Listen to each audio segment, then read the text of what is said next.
les jeunes sont-ils prêts à prendre la relève dans ce que le chef de l'État appelle transition politique générationnelle? On reviendra donc sur cet aspect du discours présidentiel en deuxième partie de ce programme. En première partie, on va analyser le dernier déplacement du président du mouvement pour la renaissance du Cameroun à Maroua. Qu'est-ce qui fait courir les hommes politiques dans cette partie du pays en proie à l'insécurité, à la pauvreté et même à la sous-scolarisation? La lutte pour la succession à la tête de l'État est-elle finalement en train de se jouer dans le grand nord du pays? Rendez-vous tout à l'heure, ce sera avec nos invités qui nous ont rejoints aujourd'hui. Martial Bessala de la communication du Rassemblement démocratique du peuple camerounais. Déjà présent aussi Ernesto Yéné, secrétaire général adjoint de Croix au Cameroun, le CRAC. Léopold Ndassi, invité permanent, chef service politique du quotidien Le Messager. Encore attendu, Maurice Kemou du mouvement pour la renaissance du Cameroun. Mais avant, un mot de sport. Encore beaucoup d'argent pour le complexe sportif Paul Biya à Olembe, c'est ici à Yaoundé, un chantier jamais livré et dont on a souvent décrié la surfacturation et même la gabégie. Martial Bessala, merci d'être là. Bonsoir. Bonsoir, Christian Demou. Bonsoir à tous mes companélistes qui sont là. Bonsoir à tous les téléspectateurs de Canal 24 et mes salutations. Vous savez, c'est la première depuis 2021, Exactement. depuis le début que je passe par ici. Et je vais réaffirmer mes vœux les meilleurs, ou alors les vœux les meilleurs pour chacun des téléspectateurs et du top management de cette chaîne qui nous accueille et qui participe à la construction de la démocratie camerounaise. D'accord. Un mot sur ce chantier à Olembe. C'est quoi le problème du stade ou alors du complexe Paul Biya à Olembe par rapport aux autres infrastructures du CHAN et de la CAN? C'est quoi son problème? Pourquoi on n'a jamais fini ce stade? Non, objectivement, le stade de Lembe est en construction. Nous ne trouvons pas de problème pour le moment. Maintenant, si vous voulez faire allusion à la polémique qui a enflammé la toile par des esprits, vous savez, chaque pays a ses esprits qui sont malsains. Il y a des Camerounais qui ont fait une course pour certaines positions contre leur pays. Eux seuls peuvent déterminer les enjeux ou alors les justifications de ces positions. Mais nous savons bien que le gouvernement de la République, cette semaine, le président a pris un acte qui autorisait le ministre de l'économie à signer un prêt pour un partenariat pour un prêt de 55 milliards. C'est la dernière phase de financement de ce stade-là, de ce complexe. Et de ce complexe, donc, nous ne trouvons pas de soucis. Le président suit de près l'évolution de ces travaux. Nous suivons de près aussi, je pense la presse aussi. Et donc, notamment, nous sommes sereins et nous savons bien que cet engagement pris par le chef de l'État de laisser à la postérité des infrastructures d'une modernité à admirer par le monde entier. Nous sommes sereins et nous savons bien que les travaux avancent pour le moment. Vous n'êtes pas d'accord avec ceux qui pensent que ce stade est trop cher pour le petit Cameroun sur le plan économique, que c'est l'un des stades les plus chers d'Afrique, qu'on essaye de construire depuis 2014, dont on avait attribué l'organisation de la CAN 2019 au Cameroun, et que ce stade a été au cœur de l'humiliation du Cameroun quand on nous a retiré la CAN parce que les infrastructures n'étaient pas prêtes. On devrait voir les images de ce stade en accord avec la réalisation. Non, bon, on sait bien. Je ne sais pas si la construction a commencé en 2014. Je me souviens que c'est en 2017 que Pichini avait été constitué par le gouvernement. Vous savez au moins que la pose, la première pièce, était en 2009. Oh, bon, les pose de première pierre ne signifie pas effectivement. Est-ce que les financements étaient déjà disponibles en cette période? Je ne pense pas. Ce n'était pas disponible. Permettez, vous n'allez pas toujours ramener les actes politiques et les ramener dans des sujets aussi techniques comme cela. Donc, pour dire que 2017, donc fin 2017, 2018, là, le chantier a débuté et nous savons qu'il avance convenablement. Et ce que vous ne rappelez pas, c'est que au cœur du retrait ou du report du glissement, comme pour citer le président, de cette CAN 2019 là, il y a eu un événement bien avant, c'est le changement en cours de jeu des règles de jeu de manière unilatérale par la CAF. Je pense que c'est pour cette raison qu'on n'a pas appliqué la règle de retrait définitif et de suspension de l'édition qui devait suivre au Cameroun, parce que la CAF même se trouvant déjà en position d'avoir causé le préjudice au Cameroun. Donc, Nous ne sommes plus là, nous avançons, essayons d'avancer en se disant qu'en 2021, le Cameroun a organisé une grande compétition, le CHAN désormais grand, grâce au Cameroun, grâce à la qualité de cette organisation et des infrastructures présentées par la nation, le pays de Paul Biya, notre pays, et qu'aujourd'hui, en 2022, l'an prochain, nous nous apprêtons à organiser encore l'une des plus belles CAN de l'histoire de la CAN sur le continent africain, la deuxième édition sur le format de 24 équipes, et que le Cameroun a pris cet engagement. Aujourd'hui, le développement coûte cher, il faut bien qu'on le sache. Et n'étant pas grand technicien de ces choses-là, je ne saurais quel genre d'aléas, de quelle nature peuvent permettre en ce que les infrastructures au Cameroun soient construites à des coûts aussi élevés, parce que les aléas qui sont en Côte d'Ivoire, en Espagne et autres là ne sont pas les mêmes qu'au Cameroun. Et dans cette analyse, il faut toujours prendre en compte le fait que les réalités camerounaises ne sont pas les réalités centrafricaines et autres là. Qu'une infrastructure qui peut coûter moins cher, peut-être moins cher au Cameroun, peut coûter cher ailleurs. Ne prenez pas simplement la posture ou la position d'une infrastructure qui a coûté moins cher ailleurs et un peu plus cher au Cameroun, parce que le Cameroun c'est une exception en tout. Non, le Cameroun c'est le Cameroun d'abord, et le Cameroun ne saurait être le Ghana ni le Gabon. Donc ici il faut tenir compte à la fois du contexte international et national et de tous les aléas qui entourent parfois non seulement la passation et la réalisation des marchés. Merci. Ernesto Yene, bienvenue monsieur. Merci Christian de me faire l'honneur de m'inviter et de me convier à ton illustre plateau. Je profite pour adresser mes vœux de bonne année à tes téléspectateurs. J'espère que je n'étais pas dans le cahier rouge, le cahier noir de cette émission. Si on ne m'a pas vu ici depuis, ce n'est pas parce que je ne voulais pas venir, mais juste que je n'ai pas été invité. Voilà. Comme quelqu'un dit souvent, nous les petits opposants, nous on ne sait pas pourquoi on est. Donc vous êtes un petit opposant? Oui, il y a un ministre. Vous êtes classé dans le rang. Il y a un ministre qui juge que le monde est petit opposant. J'attends les grands opposants. Il y a un qui a dit qu'il ne sera plus candidat aux élections présidentielles. Donc peut-être c'est nous les petits opposants. C'est votre ami opposant. Donc c'est un grand opposant celui-là. Il paraît. Parce que c'est entre eux qui se mangent les petits fours, les petits gâteaux et tout ça. Voilà. Bonsoir, bienvenue à tous. Merci d'être là. Un mot aussi sur ce complexe d'Olembe. De gros investissements, pour quel résultat? Le champ est fini par exemple. Est-ce qu'on va nous donner les chiffres de la rentabilité maintenant? Après, il y aura la CAN. Et les paradoxes du football camerounais, ça ne se joue pas. De gros investissements, de beaucoup d'investissements, pour quel résultat? Ce qu'il faut dire, saluer Christian, c'est avec cette CHAN où je ne parle pas d'équipe nationale de Cameroun, moi ça ne m'intéresse pas. Parce que le premier tour était à miracle. Avec une équipe, on avait des joueurs de AS Futuro qui viennent de 4e division. On ne sait pas qui. Est-ce qu'un Camerounais peut me dire qu'est-ce que la 4e division au Cameroun? Je ne sais pas. On a une équipe nationale où on appelle le meilleur joueur du Cameroun, du championnat, il n'était pas dedans. Le meilleur buteur du championnat n'était pas dans cette équipe. Et on voulait que les Monsieur Bessala disait que le Cameroun, c'est le Cameroun. Oui, c'est vrai, il a raison. Il a raison. Mon frère Bessala a raison. Mais je veux dire aux gens qui veulent tirer sur le lion, après que taisez-vous. On a fait la magie. C'était bien. Moi, le plus intéressant pour cette chaîne, c'est que je n'ai pas entendu que Zimbabwe s'est fait arracher le sac en Fombi ou Etamba Fia ou Vogada. Maintenant, sur ton stade, Christian, mais c'est un stade qui a plus de 10 ans de pose des premières pierres. C'est de ce dont je parlais. Nous, on est le pays des poses des premières pierres. Parce que même ce chat de Japoma qui nous a donné un immense honneur autour du monde n'est pas encore livré. On ne parle pas de ça, on parle de complexe de Japoma. Oui. Il y a une partie qui n'est pas livrée. Il y a la piscine olympique qui n'est pas finie. Mais oui, il y a beaucoup de même choses qu'il faut parachever. Ton seul Olembe qui a un crachat dans le président de la République a glissé il y a longtemps. Exactement. Tu vois? Certains disent que les 55 milliards, c'est pour l'hôtel et autres. Les Camerounais, vraiment les Camerounais qui m'écoutent, n'allez pas faire pipi sur les chaises dans ce stade. On attend ça depuis 38 ans, voire 40 ans. Et c'est ça le plus cher du monde mondial. Oui. Donc, je pense que la réalisation devrait nous proposer les ça nous de la CAF et autres que le dans pays ce qui a le stade-là. ciment, pas comme la Centrafrique, le pays qui a le ciment, pas comme la Guinée équatoriale, doit avoir les salles les plus chers du monde. Et où un gars vient à la télé, et il explique qu'un camion de sable doit coûter 400 000. Tout le monde ici connaît le prix d'un camion de sable.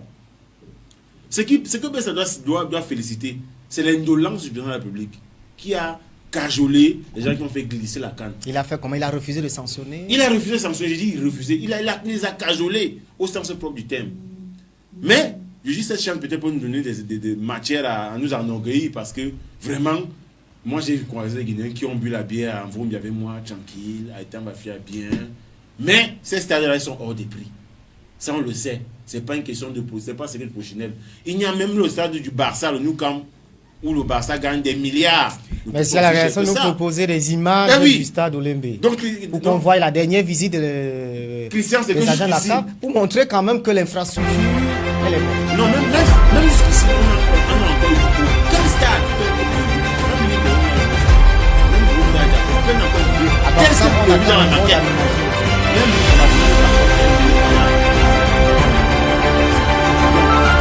On a des arbres hyper chers. Le ciment.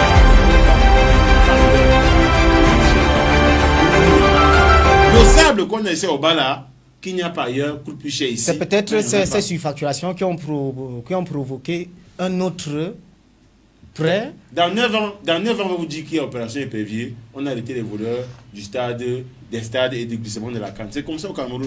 On va découvrir les voleurs dans 9 ans. Je connais des gens qu'on a arrêtés après 9 ans au Cameroun.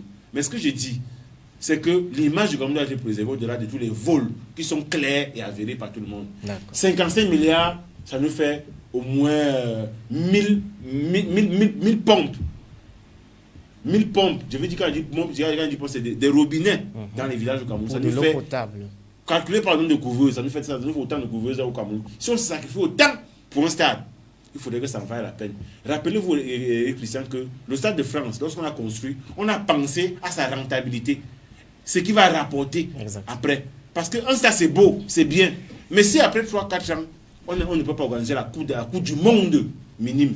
Coupe du monde. Je parle beaucoup d'Afrique, coupe du monde junior. Merci à la réalisation, nous ne sommes pas encore en politique. Ça n'aura servi à rien si on a fait tout ça. Parce que le stade de France a posé problème parce que le PSG a refusé d'aller dans ce stade-là. Il a fallu que Johnny Hallyday ait fait des concerts, les Kofi ait fait des concerts, et que le PSG reste dans son Parc des Princes, et qu'on fasse de ça le stade du rugby français, pour que ça rapporte. Un stade doit rapporter de l'argent. Sinon, il doit aider. Je ne sais pas s'il va soigner des malades de la dialyse, qui meurent, comme on l'a vu dans le journal des Singans, une fois là, ou les gens qui manquent d'opérations à Garoua, tant mieux. Mais toujours est-il que le président de la République a caressé les gens qui ont volé la canne au Camerounais. Et on attend jusqu'aujourd'hui qu'on les sanctionne. Sinon, il est complice. C'est tout ce que j'avais à dire. Léopold Dassi, vous êtes encore là aujourd'hui. Merci d'être là. Bonsoir. Avec un plaisir, renouvelé. Comment vous allez aujourd'hui? Pas mal, mais ça va. D'accord. Cette semaine, le messager dit qu'à Olembe, c'est une grosse escroquerie. C'est un endettement de trop. Oui, le titre, il est assez évocateur. On ne peut pas dire que c'est la blague. Je vais me poser une question d'entrée de jeu. Ça veut dire que quand Piccini a pris la construction du stade Olembe, c'était à hauteur de 163 milliards de francs CFA. Ça n'échappe à personne. Première condition qui a créé le tollé général au niveau, à notre niveau, c'était que les matériaux étaient préfabriqués dans l'urgence. On faisait des talettes, etc. On venait les superposer ici au Cameroun. Ça veut dire que la main-d'œuvre locale était frustrée de cette possibilité de main-d'œuvre et au bénéfice de la société italienne. Mais à notre grande surprise, comme vous le savez, en cours de route, Piccini avec le gouvernement ne se sont pas entendus. Il a fallu maintenant qu'il y ait une rupture de contrat. Oui, et qu'on confie le chantier à McGill. Oui, McGill qui a certainement restauré le stade de la réunification à Douala. On a vu le résultat. Le gouvernement, donc, de la République a décidé de confier le contrat pour la finition du complexe, pas du stade seulement, du complexe à McGill, qui demandait à l'État du Cameroun une enveloppe de 17 milliards pour terminer le complexe. Je ne sais pas si le complexe, mais pour terminer. C'est un complexe sportif de Lembe qui amorce la phase de finition des travaux, qui accueille le ministre Narcisse Mouelekom. On en était là en attendant ce que va dire le gouvernement, que maintenant... Mais bon, qu'est-ce qu'on doit comprendre de ces 55 milliards? C'est pour la salle de cinéma, puisque le ministre, c'est les images du ministre Mouelekombi au stade là, ça date de presque un an, où il disait que octobre 2020, le stade sera livré, voilà. Justement. Donc les 55 milliards, c'est pourquoi? C'est pour l'hôtel, c'est pour la salle de cinéma. Que c'est pour le complexe. Ne jetons pas l'huile au feu. Les responsables de McGill avaient dit qu'on était déjà à 85%. Ne jetons pas l'huile au feu, prenons que c'était pour le complexe. Oui. Pour ne pas contredire le ministre. Disons que c'était pour le complexe. Vous ne voulez pas contredire le ministre? Non, je n'ai pas qualité ni capacité. Ce soir. Donc, ça veut dire 55 milliards pour terminer le complexe. Ça veut dire l'hôtel 5 étoiles, piscine, salle de cinéma, business autour. C'est bien. Donc ça veut dire que sur les 55 millions, on va faire une souscription de 17 millions demandés par McGill. Ça va régler tout le problème. Chacun doit répondre. La chose qui nous préoccupe est ailleurs, Christian. Et nous, ce n'est pas l'affaire du gouvernement camerounais, c'est de l'État camerounais, du peuple camerounais en réalité. Un stade de grandeur nature, ça nous flatte au niveau de notre ego national. On dit que ben voilà, l'État a fait un grand travail, c'est beau. Le Cameroun a le plus beau stade d'Afrique, ou bien du monde même, ça nous fait plaisir. Mais en retour, qu'est-ce que nous gagnons là-dedans? La CAN sera de 2022, ce sera une CAN réussie, il y aura des belles infrastructures. Mais après, qu'est-ce qui va se passer? Ça, c'est le questionnement qui est demain sur la table de tout le monde. Est-ce que le Cameroun, cela s'est posé en Afrique du Sud, heureusement après la Coupe du Monde de 2010, comment est-ce que les Sud-Africains devraient gérer les grandes infrastructures qui ont été créées pour dans l'organisation de la Coupe du Monde 2000. Ça a été un problème sud-africain. Et même loin de nous, en 2004, après les Jeux Olympiques, à Athènes, la Grèce est tombée en récession. Exactement. À cause des infrastructures surdimensionnées. Oui, que le pays avait... Oui. Là, maintenant, nous avons beaucoup demandé au gouvernement camerounais décrier le manque de structures au niveau national en ce qui concerne spécialement le football où nous excellons sur la place internationale. Maintenant, c'est fait. Mais c'est fait comment? Je crois qu'on a demandé au président de la République et il a donné d'un coup, au-delà de ce qu'on demandait. Ça veut dire que vous avez un papa, vous avez faim, vous avez sorti, ne pas manger, il attend, vous avez faim. Pendant une semaine, vous êtes sur le point de clamser, enfin de mourir. Et puis il va dans un supermarché, il ramasse de la nourriture, il dit, mais voilà, tu voulais manger, mais voilà, ça mange alors. Vous voyez un peu l'image. Comme pour dire que... vous avez demandé, il vous a donné au-delà de ce que vous avez espéré ou imaginé. Comme pour dire quoi? Qu'il est en train de vous piéger? Je n'en sais rien, je ne peux pas parler comme ça. Bon, je veux dire simplement que, Serge, les stades que nous avons aujourd'hui, Yaoundé en a 2, Douala en a 2, Bafoussam en a 2. Vous voyez ce que je veux dire, omnisport. Bon, maintenant, dans les autres régions, il y en a combien? C'est à ce niveau que je réfléchis. Je dis, on pouvait... Le football n'est pas exclusif, mais c'est un sport inclusif, si c'est national. Ça veut dire qu'au niveau des régions, il faut penser à cela. Mais les stades de 60 000, 100 000 places, etc., et ça, c'est vrai. Je veux dire merci beaucoup au président de la République. Merci au RDPC qui implémente cette politique-là. Il nous permet d'avoir de ces beaux stades. De nous endetter aussi. Vous dites aussi merci au RDPC. Je vais arriver, oui. Ça veut dire que tu emmènes là-bas. Oui. Dans les 55 milliards... Vous leur dites aussi merci pour l'endettement? Non, je ne dirais pas ça. Dans les 55 milliards et 76 millions de francs CFA pris par le Cameroun pour l'endettement, attends, il ne faut pas qu'on se trompe. Ce n'est pas l'endettement interne.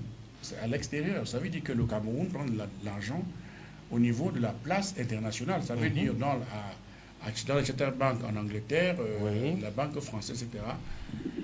Le taux d'endettement est très élevé. Il faut qu'on soit clair dessus. Ce n'est pas une affaire en interne où on lance, par exemple, l'emprunt obligataire entre les Camerounais, où on peut gérer en nous, et surtout en période de Covid. Mais ça la soirée, on peut dire qu'on est chanceux. Non, il n'y a pas de chance dans ça. Pendant Covid, on réussit à prêter beaucoup d'argent comme ça. Non, attends. Il faut être honnête.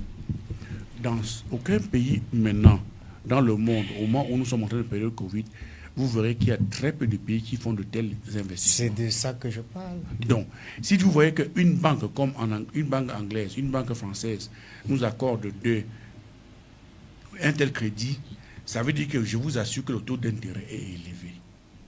Je n'ai pas dit élevé, est très élevé. C'est bien, on va en arriver, mais ce qui est sûr, c'est qu'on va payer l'ardoise. Et l'essentiel, ce sera au niveau de taux d'intérêt par rapport à ces 50 milliards, enfin, on peut même dire 51 milliards. Christian, là, j'ai fini par là. Le stade était à 163 milliards. C'est ça, non? Avec Pichini. Magui est venu dire qu'il fallait ajouter... 17 milliards. 17. 55. Vous êtes en train de faire des calculs. Ne faites pas ça, vous aurez mal à la tête. Non, avec mon cerveau de moineau, je ne veux pas le faire. C'est pour dire que, Christian, on peut tirer sur le régime actuel, on peut tout dire, mais il doit y avoir un problème. Lequel?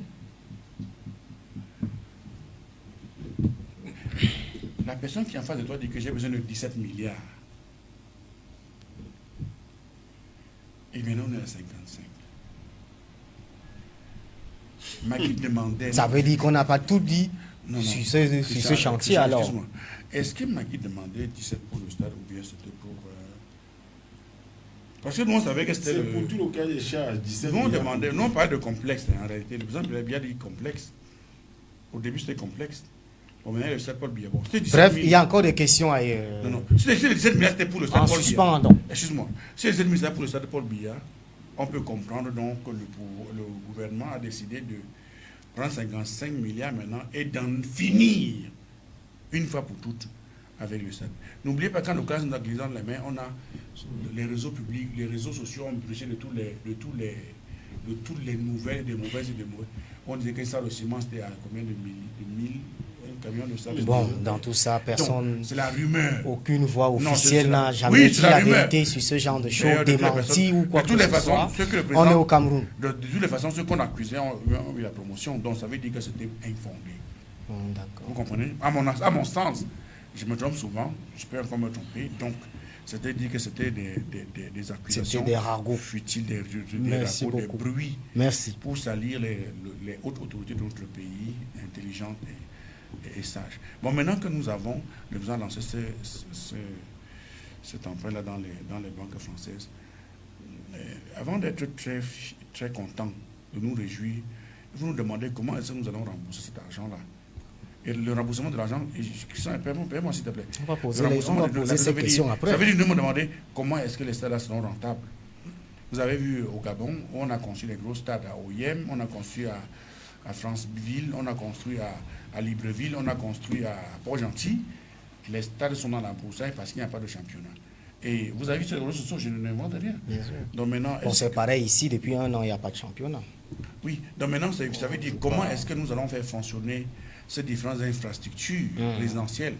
Mon but, c'est qu'il faudrait que le président de la République le conseille avec ceux qui sont autour de lui, qui est le football, même s'ils n'entendaient pas sur qui est vraiment le responsable, ils s'entendent à dire que voici comment nous avons comme cahier de charge pour gérer le football, pour participer au remboursement de l'endettement à une pièce par-ci quand même en intérêt. Merci beaucoup. Pour l'État se trouve moins asphyxié par rapport à cet endettement qui est assez, qu'on le veut ou pas, assez lourd. Merci. Vous voulez encore dire un mot là-dessus? Parce que la République est confisquée par les réseaux sociaux, parce que nos autorités ne parlent pas.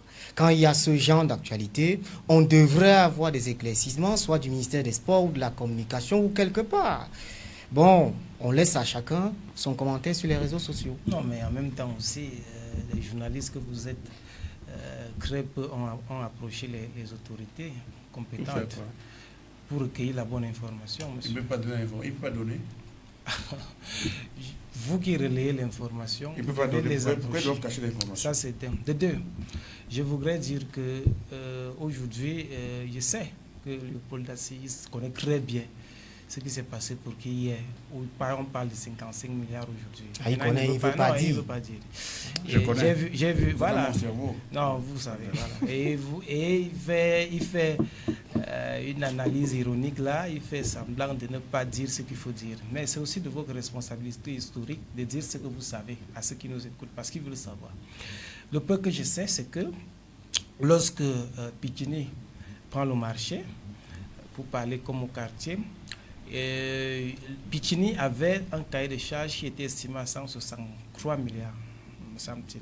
Qui est déjà excessif, hein, mon frère? Non, ce n'est même pas excessif. Allez-y. C'est très minable, monsieur. Si vous voulez des bonnes infrastructures. Ce que je veux dire, c'est que, arrivé en cours de réalisation, Pikini, vous savez ce qui s'est passé avec Pikini, qui a réclamé des frais supplémentaires, ou alors ce qu'on appelle les avenants supplémentaires là, et l'État du Cameroun a choisi excessif et lui a proposé 4 milliards. Pikini a pris cet argent, Pikini a arrêté d'exécuter le marché. Toutes les sommations du ministère... Maintenant, quelqu'un d'autre est arrivé. Oui. Pikini n'a pas rien s'exécuter. On a résilié le contrat. Lorsque Maguil arrive, ce que vous ne dites pas, c'est que Maguil vient avec de nouvelles prestations. Et ces nouvelles prestations que Maguil propose au gouvernement ont un coût supplémentaire qu'il faut... Qui était de combien? Qui était de, je pense, 17 milliards, que j'ai entendu tout à l'heure. Donc, quand vous regardez tout cela... Et comment est-ce qu'on arrive à 55? Pikini était déjà à 113 milliards plus 4 milliards. Ça, 163 plus 4. 113 déjà. Oui, qui déjà, étaient déjà payé. totalement. Oui. Voilà. Et plus les 4 milliards. Et maintenant, il fallait bien évidemment qu'on tienne compte des nouvelles prestations de McGill. On s'est retrouvé là dans une histoire où, bref, dans le résumé, on est à 163 milliards. Si on me parle d'un coût supplémentaire de 6 milliards, parce que quand j'ai fait tous ces calculs-là, je me rends compte qu'il y a 6 milliards de plus. Ah, donc vous êtes en train de nous expliquer que c'était 113 milliards plus 4 plus milliards. 6 milliards. Oui. Donc c'est pour cela qu'on a augmenté 55 milliards. Non, on n'augmente pas 55 milliards. Parce que là, on est toujours dans les 163 milliards. C'est le dernier financement. Oui. Bon, on enlève d'abord les nouvelles, il peut dire quoi, les prestations supplémentaires de McGill. On reste dans 163 milliards. On prend donc en compte le financement qui restait était de 55 milliards. Ce sont les 55 milliards qu'il fallait compléter pour atteindre le montant, donc les 163 milliards plus les 6 milliards de plus. C'est ça qui fait, donc, les 55 milliards viennent compléter ce montant à ce niveau. C'est de ça qu'il s'agit.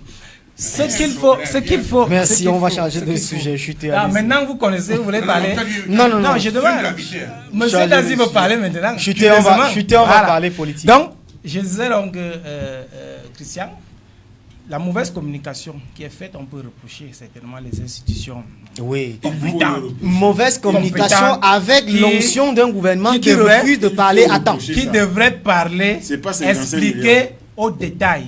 Parce que moi, expliquer aux Camerounais où va leur argent. Tous les détails de ce dossier. D'ailleurs, je me suis rapproché, je ne suis proche ni de près ni de loin, je ne suis proche de ce dossier. Donc, le peu d'informations que moi j'ai reçues, c'est ce peu d'informations que moi je peux donner aux Camerounais. Et donc, de toutes les façons, il n'y a pas un nouvel endettement.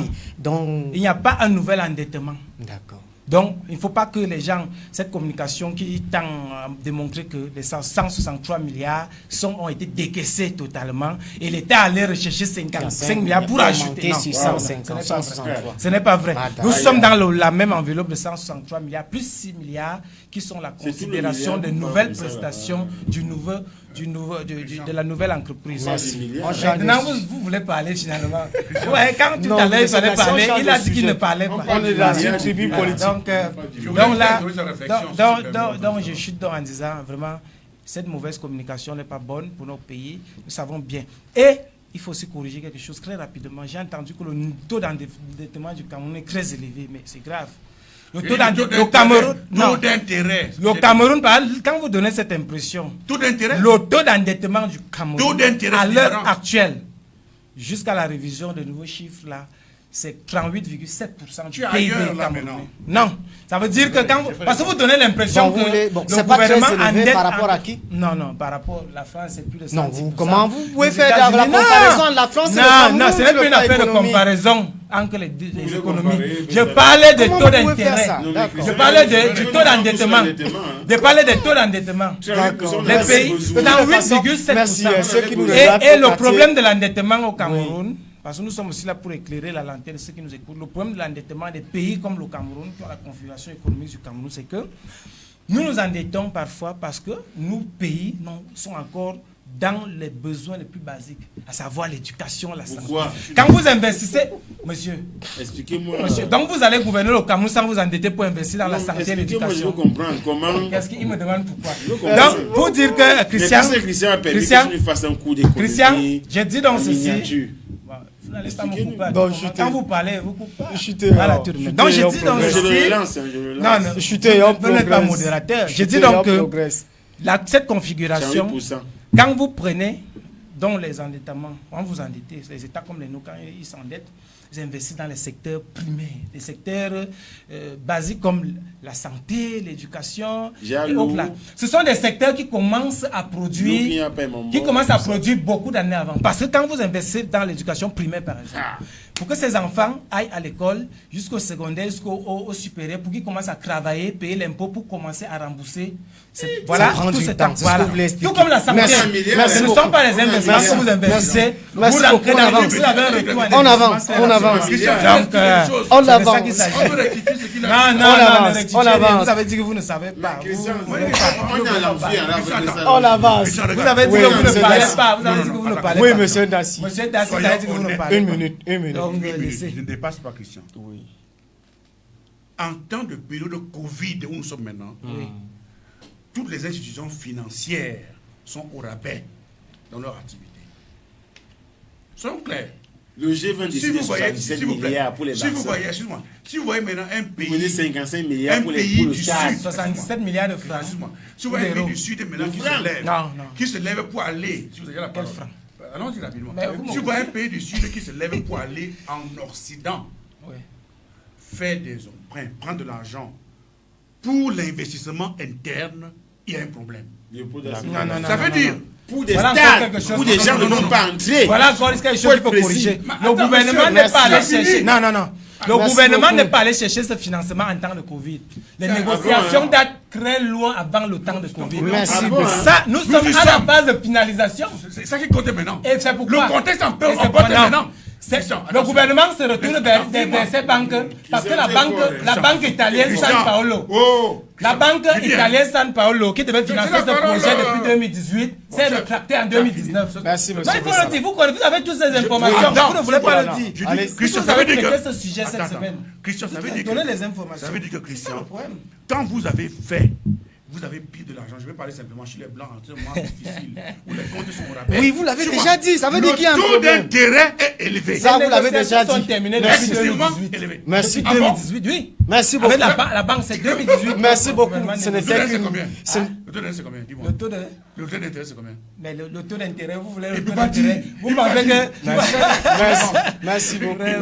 Merci beaucoup. Ce n'était qu'une parenthèse, mais vous savez bien sûr qu'au Cameroun, les sujets liés au football déchaînent beaucoup de passion. Et justement, merci. On n'ira pas à la FECAFOOT parce que la FIFA vient encore de confirmer que c'est l'exécutif en place à la FECAFOOT qui va assurer la transition dans une lettre datée d'hier et rejette le comité d'Albert Bida qui découvre d'Albert Bida. Donc, vous comprenez pourquoi, n'est-ce pas, ces sujets de football déchaînent beaucoup de passion. Maintenant, on va parler de politique. Mamadou Mota est donc sorti de prison après 20 mois d'emprisonnement à la prison de Nkondengui. Et pour retourner chez lui, il n'est pas rentré seul. Le président de son parti, le président du MRC, est allé l'accompagner là-bas, chez lui. Il en a profité pour rencontrer les populations, les autorités traditionnelles et bien d'autres. On se pose donc beaucoup de questions sur ce qui fait courir ces hommes politiques dans la partie septentrionale du pays. En termes de transition, on va écouter le président du MRC, le professeur Maurice Kamto, lors de ce passage à l'extrême nord. Écoutez cet extrait de discours prononcé à Tokombéré. Et je voudrais vous remercier du fond du cœur, parce que c'est la 4e fois que je viens à Tokombéré. Et chaque fois, vous m'avez accueilli massivement et chaleureusement. Je vous remercie.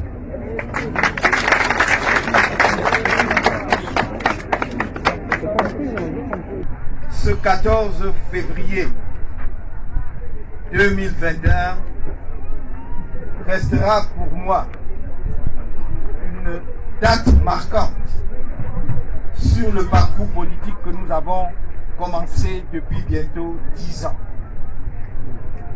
Parce que j'avais fait une promesse ici.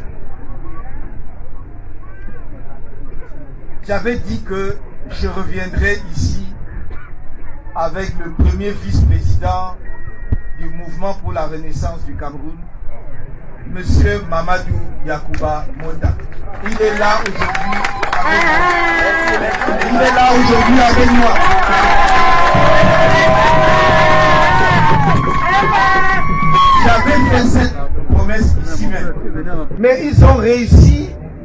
à lui faire 20 mois de prison.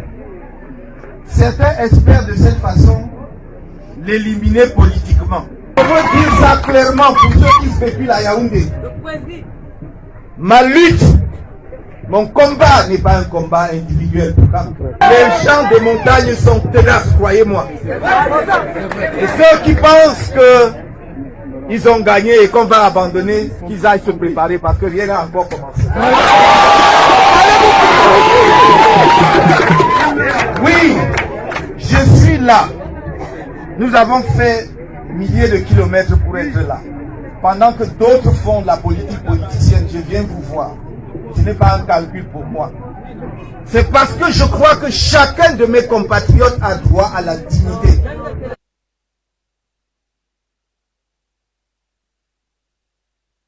Merci. Ernesto Yéné, quel est votre regard sur le Grand Nord, sur le septentrion du Cameroun, sur le plan politique, vous qui êtes engagé en politique? Ben voilà, merci pour me donner le premier biscuit de ces morceaux, Kamto. C'est vrai quand même que Kamto, c'est un phénomène à suivre de très près, parce que vraiment, je ne comprends pas comment un gars estime qu'il veut marcher de la pause centrale en Bombi et qu'on lui fasse faire 20 mois de prison et qu'il devienne plus un héros. Ouais. Pendant que nous qui sommes allés aux élections, qui avons payé des cautions, qui avons fait des campagnes, on en soit pour le même niveau, pas de popularité, mais même je veux dire quoi, de médiatisation. Ça veut dire qu'il y a quelque chose, il y a quelque chose à revoir quelque part. Mais tout de même... Ce Mamadou Mota-là, oui. Il y a quelque chose qui se cache derrière. Il y a quelque chose, parce que Mamadou Mota n'est pas que le prisonnier d'une marche. Parce que mon boutiquier m'a demandé hier pourquoi Mamadou Mota était en prison. Je n'ai pas pu lui répondre. Il m'a demandé que les preuves c'était quoi. Je suis allé au tribunal 2 ou 3 fois.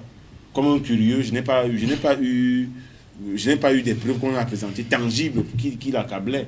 Bon, je ne sais pas. Peut-être il fallait que quelqu'un soit présent à l'Assemblée pour que lui, Mamadou Mota, s'en allait en prison. Voilà là à l'Assemblée, Mamadou Mota est dehors. Mais on voit, si comme tu peux faire une réunion sans pain, sans sardines, sans t-shirt, bon, peut-être que 2025 sera bien, mais parce que le MSC est entré dans un désert politique, il faut le dire, en allant pour les élections qui sont passées. Le MSC a choisi d'aller dans un désert politique, dans un maquis politique. Maintenant, moi j'attends de voir la suite qu'ils veulent donner après ça. Est-ce que ça va être des meetings d'autoflagellation? Parce que moi j'appelle ça de l'autoflagellation. Ça aurait été intéressant pour moi s'il y aurait eu un Mamadou Mota bis. Parce qu'on sait que l'âme de la tyrannie, c'est de tuer les leaders.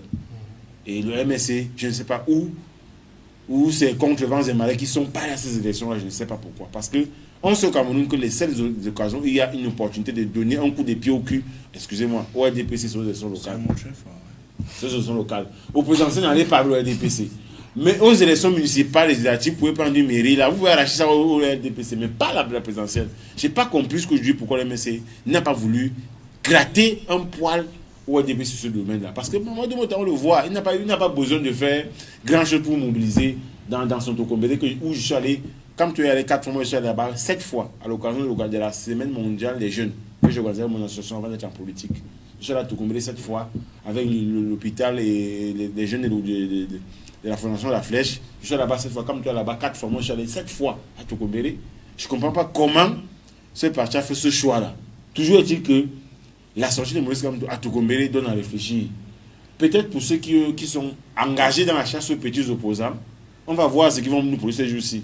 Ils vont peut-être laisser de nous donner l'eau, parce que je sors des Mombo où on a fait 5 jours sans eau à Yaoundé. Peut-être ils vont faire la chasse aux petits opposants, mais on va voir. Vous avez déjà la route là-bas, hein? Non, il y a la route qui est encore Brinque-Balande, là, on va voir. On attend encore une décentralisation qui est encore dans la forme, mais pas dans le fond. Parce qu'on ne sait pas où ils vont même d'abord s'asseoir et autres. Donc, je vais bien voir la suite que le MS va donner. Ce qui m'intéresse là, ce n'est pas le pouvoir qui va encore les repousser à nouveau. Parce que, tenez-vous tranquille, Christian. Le président de la République avait dit, lors de l'affaire des accusations anglophones, il a dit libérer Aborbala et compagnie. Oui. Et compagnie sont toujours en prison. Si vous demandez qu'on vous dise pourquoi Mancho Bigsi est en prison, on ne va pas vous dire. Il est sorti dans un cercueil, même si c'était pour jouer à l'ordre public. Le gars aurait déjà dû éponger sa peine. Un pauvre shooter qui est en prison depuis 20 mois, parce qu'on dit qu'il a insulté une femme qui est dans la mine de quelqu'un au régime, est en prison depuis 20 mois. On ne le juge pas. Mais on a un ministre délégué qui fait les réunions sur Facebook. On ne va pas vous dire. Ils récupèrent quand même les passeports des artistes. Je ne comprends pas pourquoi. Parce que même leur président, leur créateur dit mettez tel dehors. Et les gars les gardent à l'intérieur et les sortent pour nous faire un buzz. À l'instant où on a se questionner. On devrait voir les images de cette. Sur la question de notre football qui ne va pas bien. Sur la question de l'eau qui ne va pas bien. Marois, un problème plus compliqué que c'est comme tout ça. Que chaque jour, on va revenir sur cette question. Mais je ne comprends pas. Peut-être quand on a une équipe de com dans le gouvernement, je commence à croire qu'il y a une équipe de com bien payée et bien outillée dans le gouvernement du Paul Biya pour l'aider à faire qu'il soit toujours au top. Et au top. D'accord. Martial Bessala, comment est-ce que vous comprenez le fait que Mamadou Mouta rentre chez lui avec ce genre d'accompagnement-là? Il y a au niveau de votre parti des barons qui ne veulent pas de la... comment je vais dire ça? Qui ne veulent pas le renouvellement de la classe politique, qui ont peur d'une certaine jeunesse montante là-bas. Non, vous parlez d'autre chose, Christian. Je ne sais pas de quel baron vous parlez. C'est les caciques du Grand Nord qui sont au pouvoir depuis des années. Je ne connais pas les caciques qui vous ont confessé que jamais il ne doit avoir une montée des jeunes. Est-ce qu'il y a un jeune qui... De la circonscription du Diamari Centre, le vice-président national du parti, par ailleurs candidat au municipal, M. Mongolium, comme ça. Pourquoi les autres sont sortis de prison? Candidat titulaire aux législatives, n'ont cessé d'inviter leurs camarades de parti à plébisciter leur liste pour un meilleur choix. Parce que ce que je voudrais vous dire, c'est qu'aujourd'hui, le RDPC, ne faites pas comme si vous apprenez, il y a un parti politique ou il y a un acteur politique qui apprend la démocratie au RDPC. Mais c'est quand même l'élève qui vient enseigner à l'enseignant. C'est quand même assez curieux au Cameroun. Paul Biya est l'enseignant de la démocratie en politique au Cameroun. Bien avant lui, personne n'a enseigné la démocratie au Cameroun. C'est lui qui prend l'engagement, quand il arrive au pouvoir, de démocratiser. La preuve, avant les années 90, il change un parti politique et il donne une autre vision. On parle de rassemblement démocratique du peuple camerounais. Nous sommes en 85 à Bamenda. Nous ne sommes pas encore en 90. Le mot démocratique est prononcé dans la configuration des partis politiques, malgré que ce soit le seul parti politique. C'est quelqu'un qui, même étant dans l'UNC, avait une vision de la démocratie. Il arrive donc là, il commence à instaurer la démocratie au sein de ce parti politique. En 84, en 86, il instaure déjà la compétition à l'intérieur. Il dit à ses camarades, préparez-vous à la concurrence. Paul Biya arrive donc en 90, une assemblée nationale unicolore, 100% RDPC, vote les lois sur les libertés sur lesquelles les gens se basent aujourd'hui. Ce rappel historique, c'est pour nous démontrer... Non, c'est pour vous démontrer que l'élève n'enseigne pas la démocratie. Allez le dire à M. Kamto. Est-ce que les jeunes politiques font peur à ceux qui sont à l'extrême nord depuis? Paul Biya est l'enseignant et Kamto est l'élève en matière de démocratie. C'est ce que je veux vous dire. Il faut d'abord faire cette précision. Parce qu'il va bien falloir que dans ce pays, chacun occupe la place qui est la sienne. Vous comprenez? Quand je l'ai dit, ce monsieur-là, que vous avez présenté en image là, aujourd'hui, il peut se pavaner dans le Grand Nord et au-delà. C'est Paul Biya qui le sort de l'anonymat et le présente comme un homme à qui on peut faire confiance au Cameroun. Paul Biya n'a rien. Il peut prendre le pouvoir comme il veut. C'est un Camerounais digne de ce nom et qui peut prétendre être président.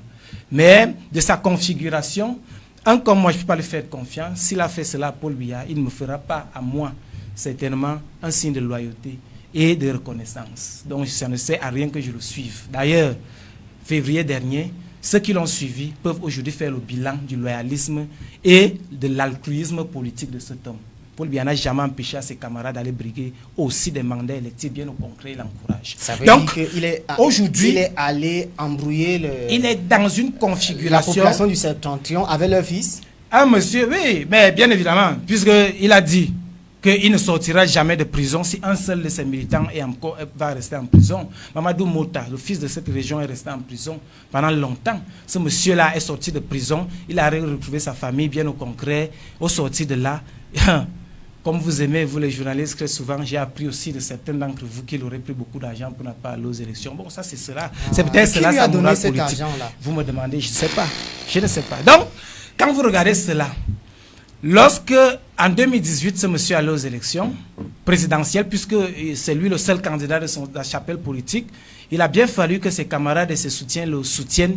Et il a même dit qu'ils l'ont voté, ils l'ont élu, je ne sais sur quelle base ou sur quel code électoral, où la crise était terminée. Et que quelques mois après, ce monsieur-là a fait constituer des dossiers aux jeunes Camerounais comme moi.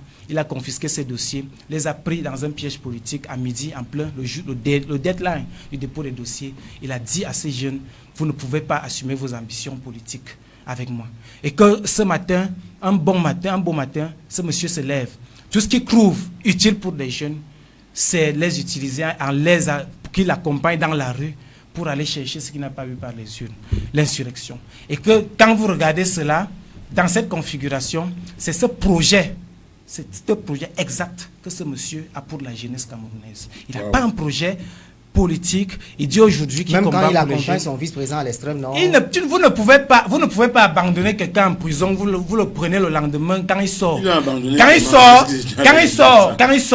sort de prison. Pourquoi? Permettez. Monsieur Yéné, vous avez parlé 17 minutes. J'ai chronométré. Je ne vous ai pas. Vous avez un mauvais. Voilà. Donc, pour dire que monsieur Yéné, je ne sais pas pourquoi lorsque je parle, monsieur Yéné fait comme si on lui versait de l'eau bénite. Vraiment, monsieur Yéné. Restez serein comme je suis serein. Voilà. Donc, pour dire aujourd'hui, ce projet-là, cette ambition, ce monsieur a brisé l'avenir et la carrière de centaines de jeunes au Cameroun. Dans les prisons de Newbel, dans les prisons de Kondengui, Ogla, il y a beaucoup qui ont perdu de leur emploi, qui ont perdu de leurs enfants, de leur foyer, du simple fait qu'il les a pris, les a amenés dans la rue, illégalement, parce que lorsque la loi, les mêmes lois que M. Kamto connaît très bien et qu'il enseignait et qu'il continue d'enseigner et dont il réclame la paternité, aujourd'hui, lui disent que lorsque l'autorité administrative juge en matière de manifestation publique, dit une manifestation ne peut pas se tenir, vous n'avez pas le droit de la tenir par la force. Et qu'aujourd'hui, ce monsieur a bravé, a appris aux jeunes, que le pouvoir ne se prend pas par les urnes. Par les urnes, vous pouvez voter à 15h, 17h, vous proclamez vous-même vainqueur. 2. Aujourd'hui, vous pouvez passer par la rue pour prendre le pouvoir, ce qui est dangereux. Il apprend ça aux jeunes et leur dit, quand l'autorité dit non, vous devez dire oui. Et quand l'autorité dit oui, vous pouvez dire non. Et braver, faire la force contre l'autorité. Quoi? Il a appris aux jeunes que, aujourd'hui, lui seul est le plus intelligent de son parti, le plus capable, le seul qui peut être député, maire, puisqu'il a été aux élections législatives en 2013, il faut le dire, le seul dans sa chapelle politique qui peut être président, c'est lui. Le seul qui peut résoudre la crise, c'est lui. Le seul qui peut développer une contrée, c'est lui. Et que quand il n'est pas candidat, personne d'autre dans sa chapelle n'a l'intelligence nécessaire pour briguer un média. Et que dans ces gens-là, quand vous parlez de 38 ans, cher monsieur, non, je dois le dire. Vous allez ouvrir notre parenthèse qui va allonger. Quand vous parlez de 38 ans, quand vous parlez de 38 ans, monsieur Yéné, vous n'êtes pas sérieux parce que dans les 38 ans là, monsieur Kamto peut se réclamer de beaucoup d'années. Merci. Beaucoup d'années. Merci. Et même dans le RDPC là, il a bel et bien été constitué en 2007 dans la délégation départementale, la délégation départementale des Hauts-Plateaux, où il a été bien évidemment chargé de mission pour le compte du parti autre chose. On a ce bilan, il en est aussi comptable. Léopold Dassi, quand il dit à Tokombéré, je ne me bats pas pour Kamto, que cherche-t-il là-bas? C'est une bonne question, ça c'est clair. Le premier point, c'est que l'extrême nord, c'est le premier levier électoral au Cameroun. C'est là où le combat politique les plus serrés se joue. Au Messager, nous avons perçu cela comme étant la suite du match de 2018 qui n'avait pas été vraiment soldé entre Mamadou Mouta et le PAN, le président Kavaï. Oui. Je n'y étais pas, on a voulu y aller, mais on n'a pas pu parce qu'il y avait un problème de vol entre Yaoundé et Maroua à l'époque. On a beaucoup de bruit. Il n'y a qu'un seul avion, il faut le dire. Je ne vais pas entrer dans cette... Il n'y a qu'un seul avion dans tout le Cameroun. Que cherche-t-il? Il mène la bataille pour les autres. Il y a un seul avion pour tout le Cameroun. Il mène la bataille pour son vice-président. Que cherche-t-il? Vous pouvez pas découvrir l'affaire. Non. Lorsque Mamadou Monta sort de prison le 5 février à l'heure de Nicodème, vous me comprenez, au beau milieu de la nuit, il s'en va et remonte vers les siens avec toute la délégation que vous avez connue, ça veut dire le président Skamto, Zongan, Bilo Efa, tous ces conseillers sont avec lui. Ce n'est pas anodin. Je vois que le MSC est en train de vouloir montrer au RDPC qu'il est encore là. Et que le RDPC le veuille ou pas, le RDPC est là. Il a dit tout à l'heure quand nous l'avons suivi. Ou alors il est en train de dire, de passer un message que le MSC travaille pour un fils du Septentrion pour reprendre les affaires. On peut prolonger la réflexion un peu plus loin. Ça regarde le MSC, je ne peux pas entrer dans cette démarche-là. Bon, laisse-moi finir de répondre à ta question, s'il te plaît. Donc, lorsqu'il y va, il est dans l'extrême nord. Mamadou Mouta dans l'extrême nord est perçu pour beaucoup comme un prisonnier vulgaire. Vous savez, c'est l'humiliation d'aller en prison pour beaucoup. Donc, ils ont tenu à laver cet affront-là de la prison devant les prisonniers à Maroua. C'est comme ça que j'ai perçu. Donc, vous avez vu que lorsque Mamadou Mouta et sa délégation et le professeur Maurice Kamto arrivé à Maroua, vous avez vu que le PAN Kavaï est entré en jeu politique pour demander à la jeunesse précisément de ne pas les accueillir, de ne pas accueillir cette délégation, parce que vous avez vu les pancartes. Oui, on a eu quelques banderoles à la sardine là. Demander Kamto, on n'accepte pas que tu viennes ici pour la déstabilisation et la haine dans l'extrême nord. Mais malheureusement, vous avez constaté que dans la rue, il y a une réponse qui allait contre les intentions du PAN.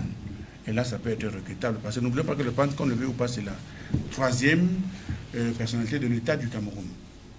Quand je dis ici, Christian, je vais revenir et dire que nous le voulions ou pas, vous ne pouvez plus parler de Maurice Kamto au Cameroun, comme j'ai entendu mon frère tout à l'heure dire, ce monsieur-là parle de Kamto. C'est ma liberté. Non, attendez, c'est ça qui n'est pas bien. La liberté, le professeur, c'est pas dans la rue. Je n'ai pas fini, s'il te plaît.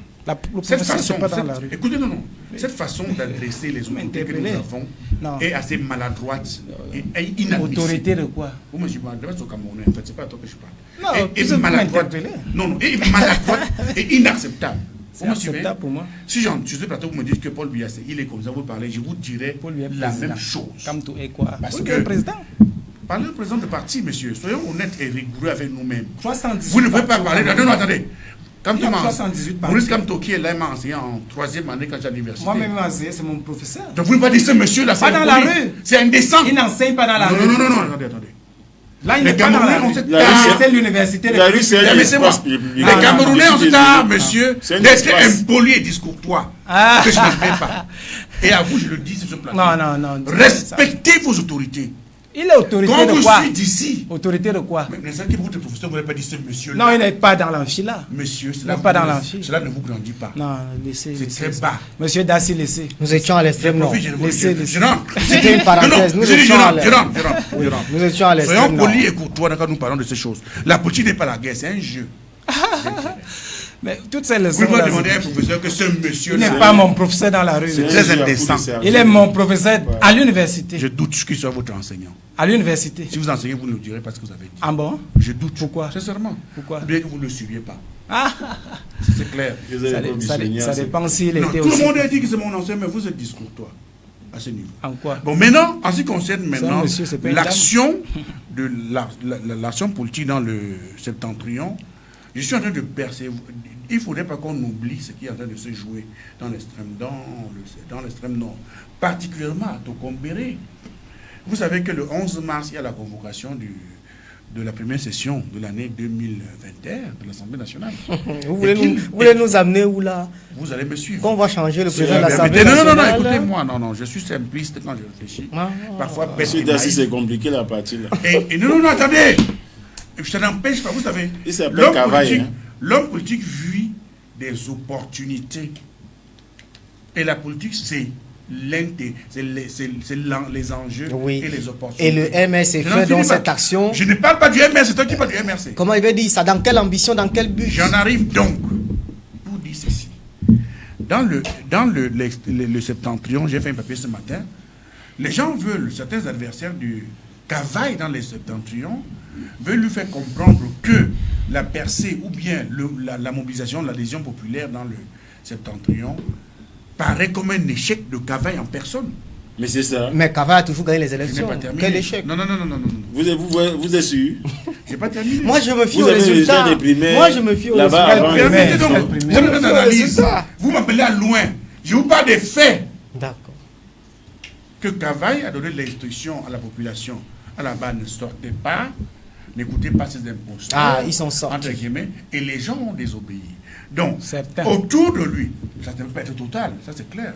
Autour de lui, donc, Une minorité. quand vous parlez, vous voyez que j'ai la gentillesse de vous écouter. Allez, Vous m'avez coupé 2 fois. Coupez donc. Je vais vous parler même, je me tais. Vous m'avez coupé Vous 2 n'avez fois. dépassé là de ces choses-là. Voilà, vous m'avez avance, coupé 2 Nous fois. parlons pour le bonheur des choses. On Et ici, si progresse. vous allez encore Donc, couper. vous comprenez que lorsque Cavaille, avec ses opposants en interne dans le parti, aujourd'hui qui lorgnent sa place au perchoir, veulent certainement le remplacer. Il fut un certain Adam. Ils amplifient la dimension de la chose. Ah ben voilà. Mais cela ne veut pas dire pour autant qu'il faut minimiser l'action de MRC et ses dirigeants. Souvenez-vous d'un certain Adam. Donc, ça veut dire, après vous aurez la parole, ça veut dire donc, Christian, il ne faut pas prendre cela au premier degré, il faut comprendre qu'en réalité, et Cavaille l'a compris, on est en train de vouloir, avec la montée du MRC dans le septentrion, le déstabiliser, je mets le terme entre guillemets, qui appartient à Cavaille. Les thèmes sont sortis. Non mais oui, c'est ça. Attends, non, je n'arrive, ce sont ses propos, ce ne sont pas les miens, c'est lui qui dit sur les banderoles. La haine et la déstabilisation. Ça veut dire quoi? Si on veut déstabiliser Cavaille dans le septentrion, ça veut dire qu'on veut le faire tomber du perchoir. Et on passe par Mamadou Mota. Qui passe par Mamadou Mota? Ceux qui veulent déstabiliser. Ils ne peuvent pas. Lui, non. Il se jette dans la foulée, dans le trou d'air, créé par la venue de Mamadou Mota dans le septentrion. Il se jette à l'intérieur et on dit pourquoi ne pas faire profiter de ça? Vous avez constaté. Et accompli la mission. Permettez que je termine. Vous avez constaté pour une fois que c'est lorsque le MRC se déploie sur le terrain de manière informelle, les gens sont au garde à vous, on laisse faire. Chacun se laisse faire. Il y a eu quelques brisbilles au niveau de Berthois. On appelle ça Gombo. Non, je ne suis pas dans cette dimension. Je sors de ça. Franchement, je vais aller dessus. Au niveau de. Vous avez compris que. Vous avez constaté que c'est au niveau de.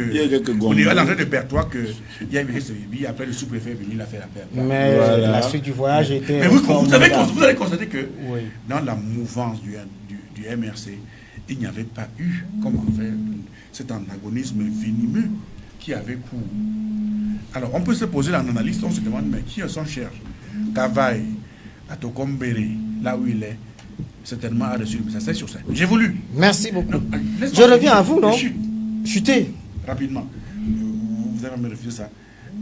Christian, le MRC, le RDPC sont des associations qui appartiennent au Cameroun. Par conséquent. Par conséquent, lorsque je parle du MRC, lorsque je parle, votre association, c'est quoi encore? C'est le crack. Le crack. Lorsque je parle du crack, lorsque je parle de cela, ici sur ce plateau, comme m'adressant au monde.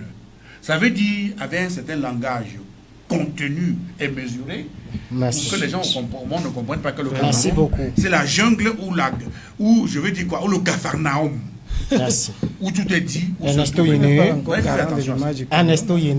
est-ce que finalement les hommes politiques prennent cette partie du pays uniquement comme pour du bétail électoral?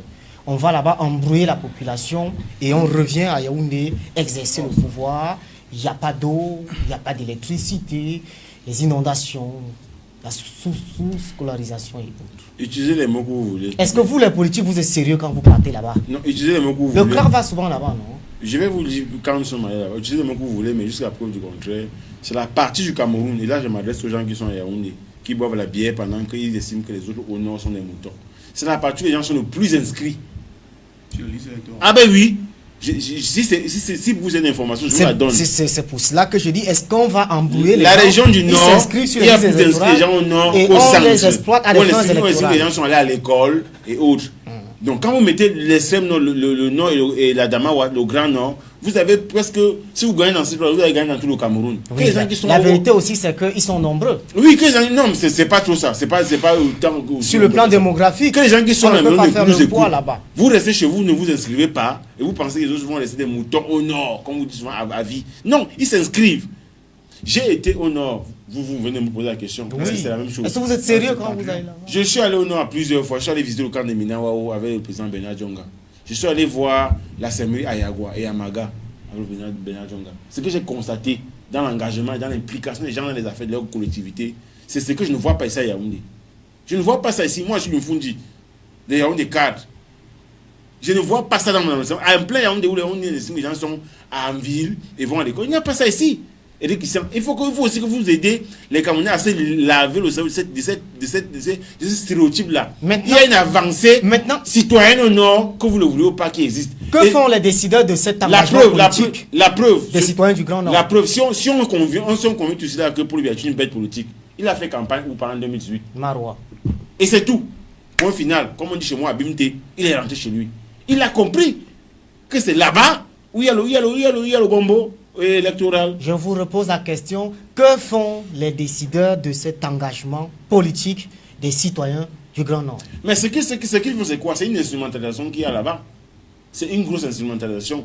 Le plus grand des recours après les élections, les contestations après les élections, ça vient d'où? Ça vient du Nord, du Grand Nord.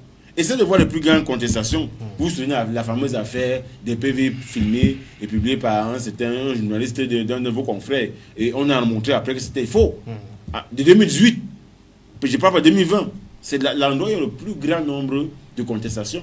Moi-même, nous avons eu 3 listes dans la zone et on a pu essuyer à notre niveau la manœuvre politico-politicienne qu'il y a là-bas. L'achat des consciences et tout ça. Mais qu'on le veut ou pas, c'est là-bas que les gens sont le plus inscrits. C'est là-bas que les gens sont le plus engagés. C'est là-bas que les gens se mobilisent le plus. Et Christian, Moïse te l'a compris. Tout comme Mamadou Monta l'a aussi compris. Vous venez de parler de Mamadou Monta dans la zone de Tokombéré. Mais souvenez-vous de l'affaire Dama Moudi. Vous êtes sûr que sont même au sol, comme on dit au quartier, dans la RDPC. Ce président de l'Assemblée nationale va gagner là-bas, dans le maillot, ça va. C'est pas sûr. C'est pas sûr que même à l'intérieur il va gagner parce qu'on sait. On sait qu'il y a eu plusieurs voix. La preuve, aux dernières élections locales, l'une des dernières zones au Cameroun attendait un nom. C'était d'où? Moi, j'étais allé quand on attendait qu'on lance tout. Qu'est-ce qui a emballé? Qu'est-ce qui nous a fait emballer? Pour que les noms viennent d'ailleurs. Massab, ça la souffre que je disais ça. Non, oui, fais comme tu veux. Mais on sait que ça a été l'une des zones les plus critiques où il fallait qu'il y ait des noms, une liste qui sorte. On le sait. Ça aurait été... la norme aurait été que ce soit là-bas qu'on ait les premiers noms. Mais ça a voulu que ce soit là-bas qu'on ait les derniers noms. Là, je n'invente rien quand je dis ça. Parce qu'il fallait mettre le nom de quelqu'un. Je ne dis pas ça. Vraiment, je ne dis pas ça. Mais je dis que dans la zone du président de l'Assemblée nationale, c'est la dernière zone où on a dû attendre des noms qui viennent. Pourquoi? Pour qu'on puisse avancer dans le processus électoral. On a passé un moment, il est comme de 17h, de 13h à 20h parce qu'il y avait une zone de dérangeait. Ça, on le sait. Ça, c'est clair. Donc, Mamadou Mota, on le sait. Je vous ai dit que mon boutiquier attend une réponse. Quand je suis venu ici, il m'a dit, Christian, ou Bessala, peut-être vous qui avez la réponse. Dites-nous, Mamadou Mota a fait quoi pour être à Kouningi? Bon, moi, je n'en sais. Je ne sais pas. Non, c'est pas moi qui l'ai envoyé là-bas. Est-ce qu'il est le prisonnier de quelqu'un? Est-ce qu'il est le prisonnier? Mamadou Mota n'est-il pas qu'on a mis en consigne en prison? Je ne peux pas savoir. Vraiment, je veux qu'on me dise. Soyez sérieux, monsieur. Non, mais ça, je suis sérieux quand je dis ça. Et j'attends que tu me donnes des faits. Donne-moi des faits et des trucs clairs. Moi, j'ai beaucoup de respect pour... Vraiment, moi, je veux. Est-ce qu'on n'a pas perdu du temps? Est-ce qu'on n'a pas perdu du temps? Quand vous venez là, vraiment, il faut avoir du respect pour des hommes et des femmes qui travaillent dans la justice camerounaise. Vous voulez que je vous donne deux faits de justice? Ce que vous dites là, je ne sais pas ce que vous appelez consigne. Donc les magistrats camerounais ont consigné en justice Mamadou Mota. Je vous donne 3 faits. Politique, non. Vous connaissez le gars qui a fait 10 ans en prison. Oh, on ne sait pas pourquoi il est en prison. Vous qui savez, est sorti. Vous savez. Omer, je suis vous connaissez son nom. Vous voulez que je donne les faits de la justice camerounaise? Permettez. Vous connaissez les gens qui sont en détention provisoire depuis 10 mois, on ne les juge pas. Monsieur Yéné. Mais je suis avec vous. Les noms sont là. On a très Monsieur Yéné. Non, mais ça, laissez-moi finir mon temps de parole. Je suis d'accord avec vous. Laissez-moi finir mon temps de parole. Ce que je vous dis, c'est que une certaine élite comprador du LDPC qui ne veut pas partir. C'est très facile pour les opposants. Quand vous l'avez dit, vous avez fini. J'ai écrit le nom d'un pan depuis que je suis né dans mon cahier. Mon fils est en train d'écrire le même nom du président de l'Assemblée nationale. Le petit-fils de ma mère écrit le même nom du président de l'Assemblée nationale dans mon cahier. Vous pensez que même dans le DPC, il n'y a pas mieux? Ou il n'y a pas un gars qui peut faire Bon, mieux que ça. je ne peux pas décider au RDP, c'est moi. Je suis d'accord. Je suis d'accord, vous ne pouvez pas décider, mais je vous dis, souffrez de comprendre quand même. Ça a percé. Là-bas, ça va être évident. Il n'y a aucune percée. Ça a été évident. Il fait des réunions sans sardine. C'est évident. De deux, il était en prison. Dis-nous pourquoi et comment il a fait 20 mois là-bas, on comprend aussi. D'accord, merci beaucoup. Ça, vous l'avez déjà dit. Si personne peut répondre à mon boutique, moi je rentre tranquillement. Moi je reviens sur le... Aide-moi mon boutique matin. Moi ça, je compte sur toi. Je compte sur toi, mon boutique. Je réponds à Christian. Moi je reviens. Moi je rentre... Mon boutique, moi je viens te voir, je compte sur toi. Merci Ernest. Vous ne posez pas encore les questions. Je rentre sur le terrain. Quand les hommes politiques courent dans le Grand Nord, c'est-à-dire l'extrême Nord, le Nord et l'Adamawa, que gagne la population? Oui, la population a un grand gain en politique. Le gain, c'est lequel? C'est celui-là qui est lié au fait que cette population, j'ai entendu sur ce plateau, est très dynamique, s'active beaucoup et s'intéresse beaucoup à la gestion des affaires publiques. Elle beaucoup inscrite sur les listes électorales. Non, s'intéresse même beaucoup aux affaires publiques qui sont liés, qui tiennent à leur collectivité. Je l'ai entendu ici. Ça veut dire que ces populations sont responsables désormais, grâce au président Paul Biya et sa politique publique qui tient de la décentralisation effective, qui est une décentralisation avancée, qui est une décentralisation qui est très avancée même.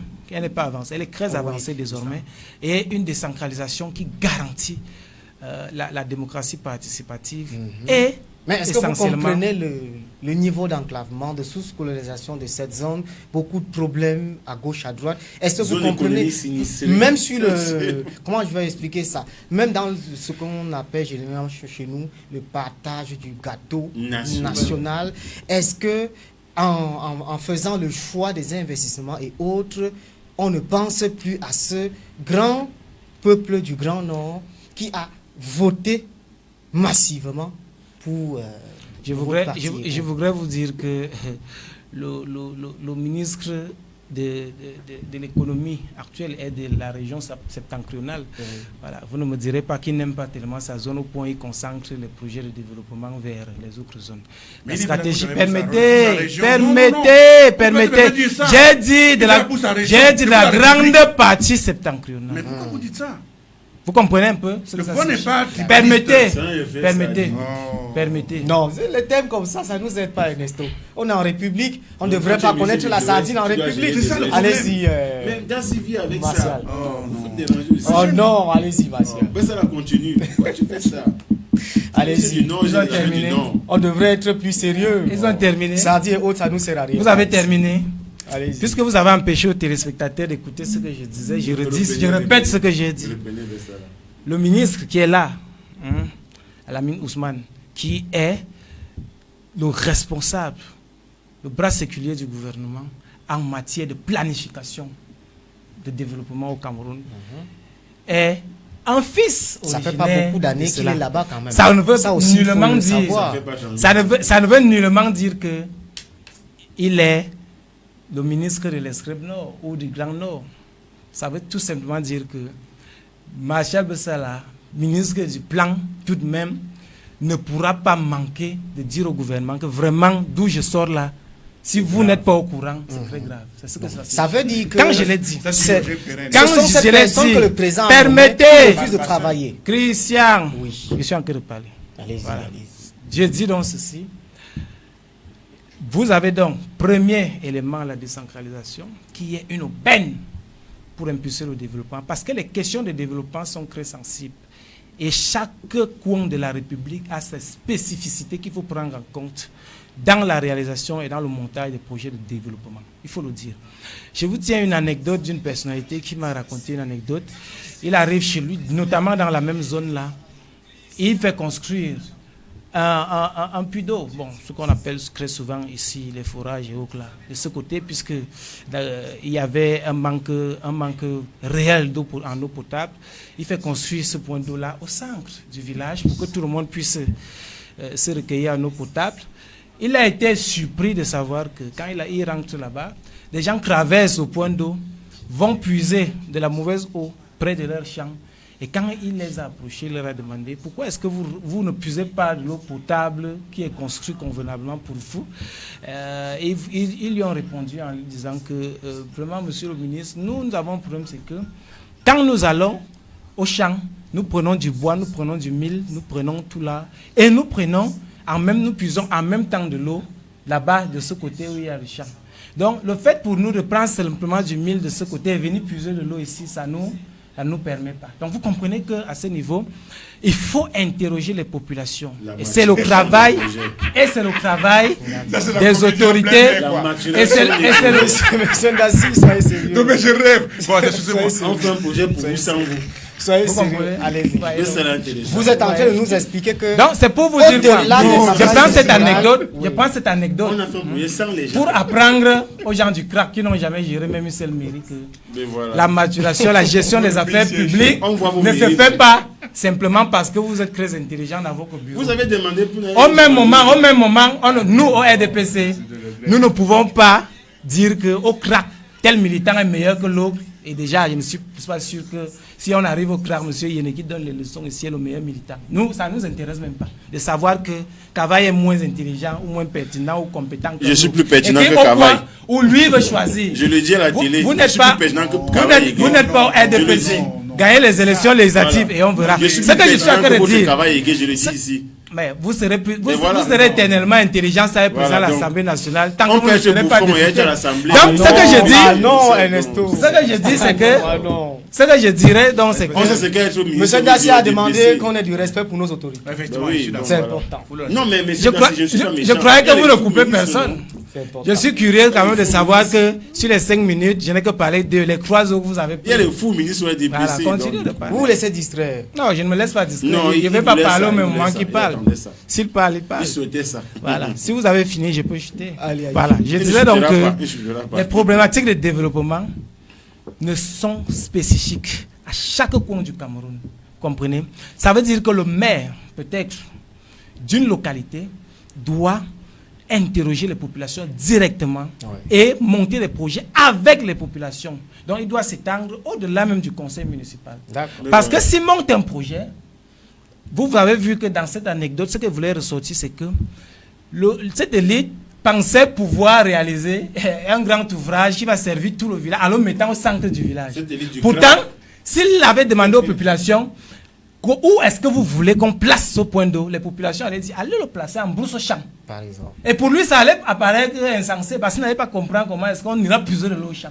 Et s'il mettait ce point d'eau là-bas, il serait plus utile que de le mettre. Donc, les problématiques de développement, ce que je voulais dire, c'est que aujourd'hui, il va bien falloir, avec la décentralisation, voilà pourquoi nous encourageons cette belle dame qu'on appelle la décentralisation, parce qu'elle va permettre à ce que le développement partent de la base, les populations réalisent leur développement et veillent à ce que leurs intérêts soient sauvegardés dans les projets. C'est pour cela qu'on dit développement local. Et quand je l'ai dit, je voudrais aussi dire à M. Dassi que ce monsieur qu'on a présenté là, que je dis ce monsieur-là, vous n'allez pas... Non, déjà au développement. Non, nous sommes là.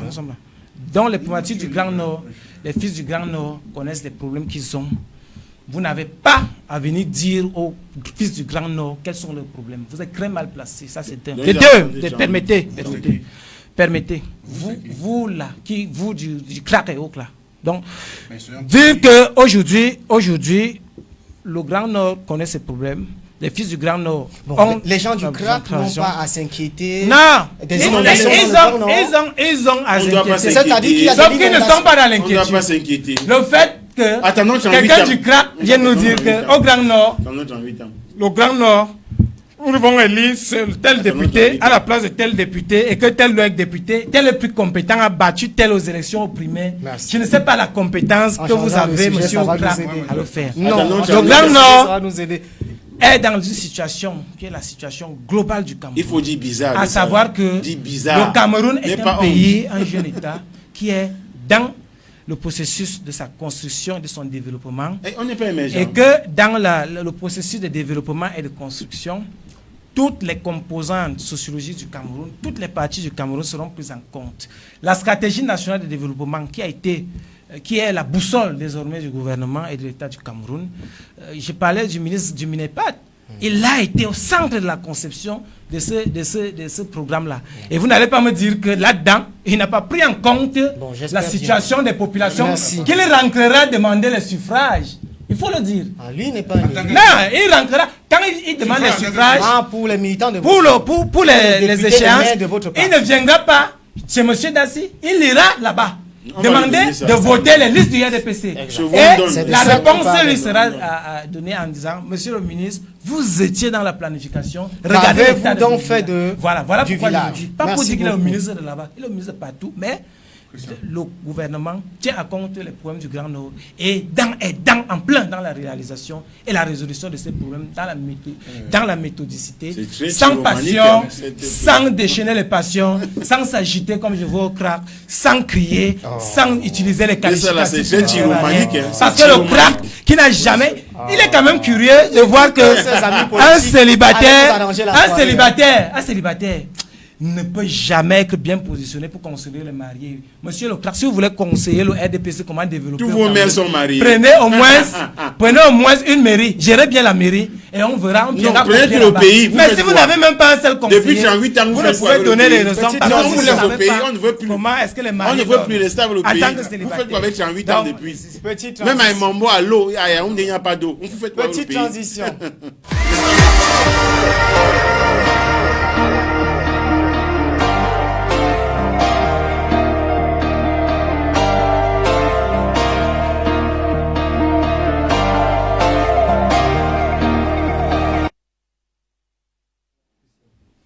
Merci, nous sommes de retour pour parler de la transition politique générationnelle dont a évoqué le chef de l'État dans son discours à la jeunesse le 10 février dernier. De quoi s'agit-il? Les jeunes sont-ils prêts? Ces jeunes ont-ils été préparés pour prendre la relève?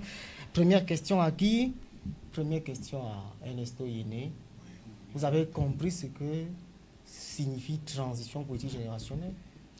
Non, c'est encore une connerie, une fumisterie des gens qui estiment que vous pouvez accoucher des enfants et qu'après 38 ans, vous regardez les yeux dans les yeux et attendre que vous leur fassiez des bisous sur la tête et que vous leur disiez attendez. Vous allez attendre là-bas, va vous sortir entre les couilles. Mais maintenant, il dit préparez-vous à la transition. Non. Le mot, c'est transition politique. Transition génération après, c'est un cadeau. C'est un bisou. Exemple très simple. Il y a des gens au gouvernement qui sont entrés dans ce régime à 28 ans, à 27 ans, à 38 ans, à l'époque d'Aïdjo. Ils étaient très beaux. Ils étaient plus intelligents que qui? Je dis que je suis mieux placé que beaucoup de cancres dans ce régime pour gérer certaines affaires. Mais je le dis. Et un peu de respect pour eux, non? C'est un respect que je dis. Nous, on est à la télé. Non, Eric Christian, écoute-moi très bien. Écoute, là, ça devient déjà un peu compliqué. Lorsque vous avez un gars... Vous pouvez quand même les appeler des cancres. Non, c'est des cancres, c'est des incompétents même, notoires. J'ai dit notoires. Vous voulez qu'on prenne quel secteur? Choisissez votre secteur. Non, je ne choisis pas de secteur. Piquez un secteur au Cameroun et vous me dites le secteur qui marche bien. On vous trouvera tous les raisons, on vous dit qu'on est en train de vouloir, on veut, on essaye. On était dans le football tout à l'heure. Après 40 ans de pouvoir, on est en train de vouloir voir comment finir les chantiers. Qu'est-ce qui a empêché à ces régimes de faire un stade tous les 3 ans, comme dans d'autres pays? Après 3 ans, on fait un stade, après 3 ans, on fait ça. Qu'est-ce qui a empêché ça? Qu'est-ce qui fait qu'en plein Covid, où on dit qu'il n'y a pas d'argent, on vous sort un projet, boum, qui aspire plus de 1000 milliards, alors qu'il y a des hôpitaux, on ne peut pas se soigner. Ça va empêcher la transition politique générationnelle? Ça va l'empêcher pourquoi? Ça va l'empêcher pourquoi? Simplement parce que les mêmes vont vouloir rester au pouvoir. Les mêmes gens vont vouloir garder leur strapontin, c'est la même chose. Le complot contre la jeunesse au Cameroun est fait depuis. Vous savez pourquoi? Très simple. 75% de la population camerounaise a moins de 35 ans. Allez regarder les chiffres. 50% a moins de 25 ans. Au Cameroun, pour voter, il faut attendre quel âge? À 18 ans, vous pouvez être prisonnier à Koningui. Alors que vous faites partie de la moitié de la population. 18 ans, vous êtes la prison des mineurs. À 18 ans au Cameroun, vous pouvez être militaire, tirer sur notre Camerounais. Mais vous n'avez pas le droit de voter.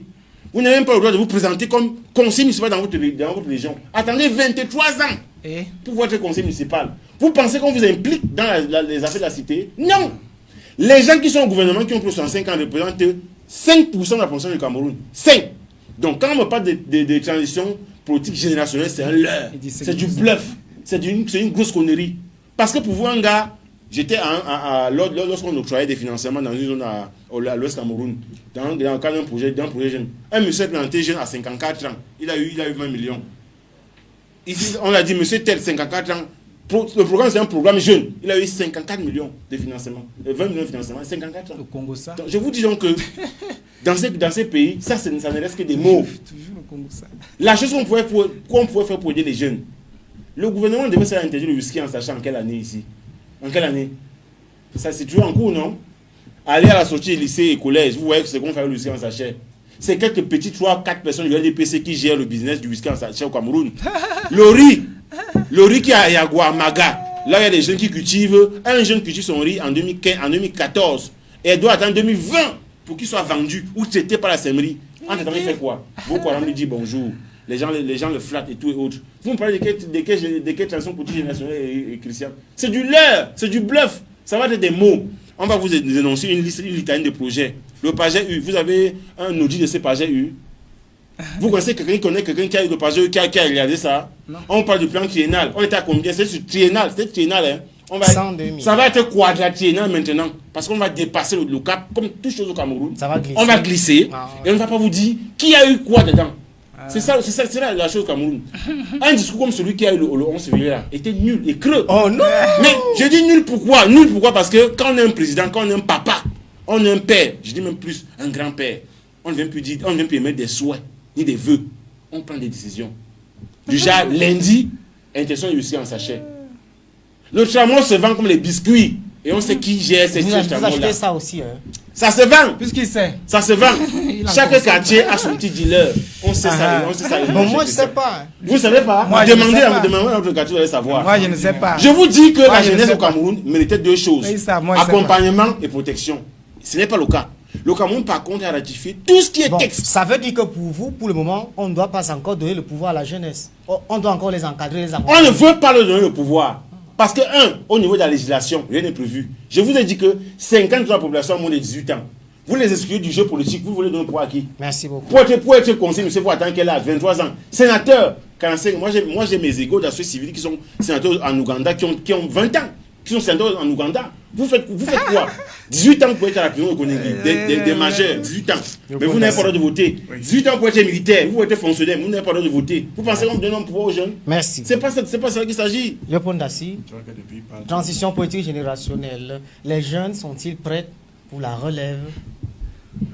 Vous savez que le Conseil national de la jeunesse a beaucoup de problèmes de fonctionnement et de détournement de fonds. Il faut évacuer rapidement ce problème de... Vous le savez, non? Non, ça ne m'intéresse pas ce que vous appelez. Oh, qu'est-ce qui vous intéresse alors? Vous n'aimez pas le Conseil national de la jeunesse? Non. Je dis clairement, c'est un grain de sable dans la mer. C'est un machin. Je ne voulais pas dire ça. Bon, évacuons ça rapidement, on passe à autre chose. Christian, attends. C'est parce que vous avez, par exemple, je veux bien qu'au Cameroun, le Cameroun a un problème avec la planification. Et quand on parle de planification, on parle de chiffres et de statistiques. Je veux comprendre qu'on me dise qu'au Cameroun, aujourd'hui, nous avons aujourd'hui 10 millions de jeunes en situation de chômage. Des images à la réalisation. Oui, je veux qu'on me dise qu'aujourd'hui, nous avons 10 millions de jeunes qui ne travaillent pas. Et que sur la base de 10 millions-là, leur volonté de participer à la construction d'un pays fort et uni. Déjà, la 53e édition nous interpelle fortement. Prospective. Mais ce n'est pas le cas. Quand je t'ai dit qu'il y aura 50, combien vous avez dit 50, 500, combien de millions? 25 000. 500 000 emplois. Oui, 500 000 et 3 millions en 2023. Mais je ne peux pas dire que c'est faux. Parce qu'on ne peut pas continuer le chef de l'État. Mais j'ai dit, Excellence, on part d'où pour en arriver là? Pour arriver à quel cap? Je veux dire, Excellence, nous avons combien de jeunes à la base pour avoir 500 000 emplois en telle année, et en 2023, on est à 3 millions. Combien au total à la base sont-ils? Pour que je puisse, moi, en tant que... Il y a le ministre Thiro Malaba à l'emploi et à la formation professionnelle. Il va envoyer les chiffres. Non. Attends. Je ne parle pas de cela. Quand je te... 1 million n'en pas fait. Quand je fais cette réflexion, je vous dis une chose sincère, je ne suis pas partisan quand je le dis. Ça se voit. Je pense à mon fils, à ma fille, au voisin. Ça veut dire qu'il faut adresser les problèmes de la jeunesse en évacuant les colorations politiques. Vous comprenez? Avant que Lorsque le président a parlé le 10 février à la jeunesse, et c'est là où tu es parti. Il a dit aux jeunes, je compte sur vous. Attends, sur le questionnement de succession générationnelle. Mais attendez, Christian, je ne sais pas quel âge tu as, le président a 88, mais il peut dire qu'il est jeune et que personne ne peut contester ce droit-là. C'est un concept de déclaration. Bessala qui crie fort sur le plateau, je ne sais pas s'il a 30 ou 25. Il est bébé ou jeune, c'est lui qui décide. Il n'est pas jeune. Et personne ne peut le contester. Si Kavaï est jeune, ce droit. Non, attends, non. Mes chers amis, sois un peu plus sérieux que cela. Non, sois un peu plus sérieux que cela. Christian, tu vois, si tu prends la première génération des premiers gestionnaire du pouvoir camerounais. Bon, on vous dira que ça c'était avant. Pourquoi tu m'interromps, Christian? Pourquoi tu n'es pas chanté avec moi? Tu ne dis rien. Pourquoi si tu pourquoi prends, on avance? Ça veut dire que Christian, écoute, si tu prends les premiers gestionnaires du pouvoir camerounais, les premiers tenanciers du pouvoir camerounais, après les indépendances, la moyenne était dans les 20 ans.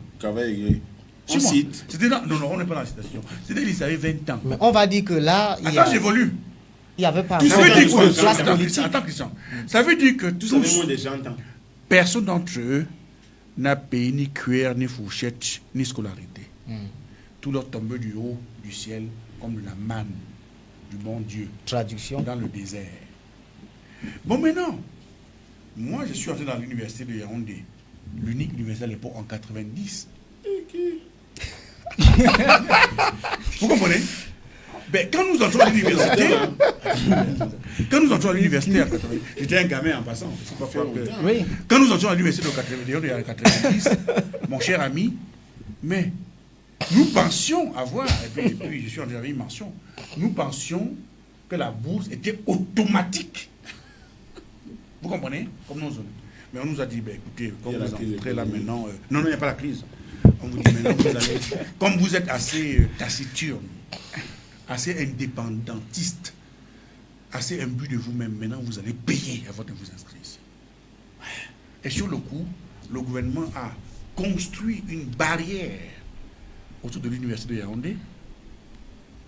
Je vous parle des faits de 90. Beaucoup de mes promotionnaires sont à l'extérieur du pays maintenant, ça il faut le dire. Et désormais, il fallait payer 25 000 à chaque partiel, chaque session pour entrer à l'université. Je vous dis bien, on est passé de la bourse qu'on donnait aux étudiants au paiement de la scolarité. Sans transition. On a payé 50 millions, c'est pas non, attendez. non, parce que vous comprenez les choses, papa, vous ne comprenez pas. On est presque parti. Quand j'ai dit ceci, c'était 50 millions de jeunes, c'était 25 000, c'était 50 000. Ça n'a jamais changé. Et dans cette histoire-là, vous avez compris que, comme Bessala qui parle d'un discours assez tribalisant et clivant, et c'est ce discours tient depuis, et ça me gêne sur ce plateau, de penser que le ministre à la mine, parce qu'il est de l'extrême. Vous allez revenir sur ce sujet. Non, je vais revenir. C'est pas bon. C'est le malaise camerounais. C'est le mal-être camerounais. C'est ça qui empêche la transition générationnelle dont parle le président. Quand je suis rentré à la maison, je prends mon stylo le soir sur ma table de rédaction. Je réfléchis. Je tourne, je reviens sur ce plateau que lui soutient là. Ça me rend fou. Vous comprenez? Lui, il est jeune. Non, attendez. Lui, il est jeune. Il a cette réflexion-là. Ça m'embête. Ne vous énervez pas. Non, attendez. Il a quel âge? Ça veut dire quoi? Écoutez ce qu'il a dit. Vous ne percevez, moi je le perçois, je le comprends très bien. Vous ne me comprenez pas du tout. Est-ce que je t'explique? Non, voilà, vous ne m'expliquez pas ce que je dis. Je dois la parole à Ok, ne veut pas. Vous comprenez? Christian, le problème dans ce pays, c'est quoi? Ça veut dire que Christian, dans ce pays, ça veut dire quoi? Écoutez-moi bien. Oui. Ça veut dire que quand on a nommé un ministre dans l'extrême nord, oui. L'extrême nord est au gouvernement. Mais c'est ça. Vous venez d'arriver au Cameroun. Non, excusez-moi, je ne sais pas quoi. Ça veut dire que quand on a nommé un ministre. Remets-toi, mon cher. Quand on a nommé un ministre dans la Bénoué. Il n'y a pas qu'un des membres au gouvernement. La Bénoué est au gouvernement. Mais c'est ça. Attendez, Christian. Monsieur Nassi, vous n'avez pas encore vu une lettre des ressortissants d'une région qui revendique les ministres de l'État. C'est du bluff, c'est de l'arnaque, c'est du vol, c'est de la destruction et c'est des gens qui devraient payer. Il ne paye pas. Il fait semblant de ne pas comprendre. On va devoir partir. Non, attends, il faut que... Attends, mon ami là est en train de... Christian, régional. Christian, écoute-moi bien. C'est ça qui détruit cette nation. Christian, c'est le vampirisme en plein jour. Vous comprenez? Et dit qu'on a creusé un puits en ville et les gens sont partis au village. J'ai parlé du village. Attendez. Ils sont partis dans la forêt. Ils disent on voulait l'eau dans la forêt. On traverse la ville pour les amener. Oui. Vous écoutez. C'est un fait. C'est de la sorcellerie. Vous parlez. Moi, je suis un homme de terrain. Vous ne connaissez pas l'extrême nord, monsieur. Attendez, merci. Vous ne le connaissez pas. Merci pour sortir. Ça vous engage? Non, oui, attends. Ça vous engage? Je ne fais pas cette discussion avec vous. Je ne fais pas cette discussion avec vous. Je ne fais pas cette discussion avec vous. Non, je ne suis pas avec vous. Oh là là. Donc, je vais vous dire que sur ce plateau, je ne fais pas la discussion de la connaissance de l'extrême nord avec vous. Vraiment. Évitez le discours tribaliste et clivant. C'est vous le tribaliste? Évitez cela. Vous cherchez ce qui est tribaliste en mes propos. Voilà. Merci beaucoup. C'est vous qui cherchez ce qui est tribaliste en mes propos. C'est vous le tribaliste. Non, mais le pauvre, vous arrivez quand au Cameroun. Sortons du débat. Je n'ai pas gagné mon village de gouverneur. Les jeunes. C'est pour ça que je suis là. Je n'ai pas le riz. Mais je suis malade. Elles peut progresser. Merci, monsieur Dassi. Merci beaucoup. Quand le président dit transition générationnelle, c'est que je voulais vous demander, est-ce que les jeunes ont été préparés à prendre la relève à l'immédiat? Le président parle de génération transitionnelle et vous oubliez aussi de dire qu'il a fixé le cadre de cette transition générationnelle. Il a précisé qu'il demande aux jeunes de s'engager en politique, de conquérir des sièges électifs à la base et au plan national pour se préparer à prendre la relève de la gestion de l'État. Aujourd'hui, on vient nous parler... Ça veut dire qu'il y a eu un retard dans cette affaire-là? Non, il n'y a pas puisque de retard. Préparez-vous. Puisque certains tiennent un autre discours. C'est par rapport à un autre discours que vous connaissez. D'autres disent que pour gouverner le Cameroun, il faut passer par la rue. Un monsieur, celui qui est passé là, on me demande d'appeler le professeur. On appelle le professeur dans la rue, un monsieur qui appelle à l'insurrection dans un État, mais monsieur Dassi, pour le respect que j'ai, pour le respect que j'ai pour mes parents et grands-parents qui ont combattu, versé du sang, certains sont morts pour ce pays.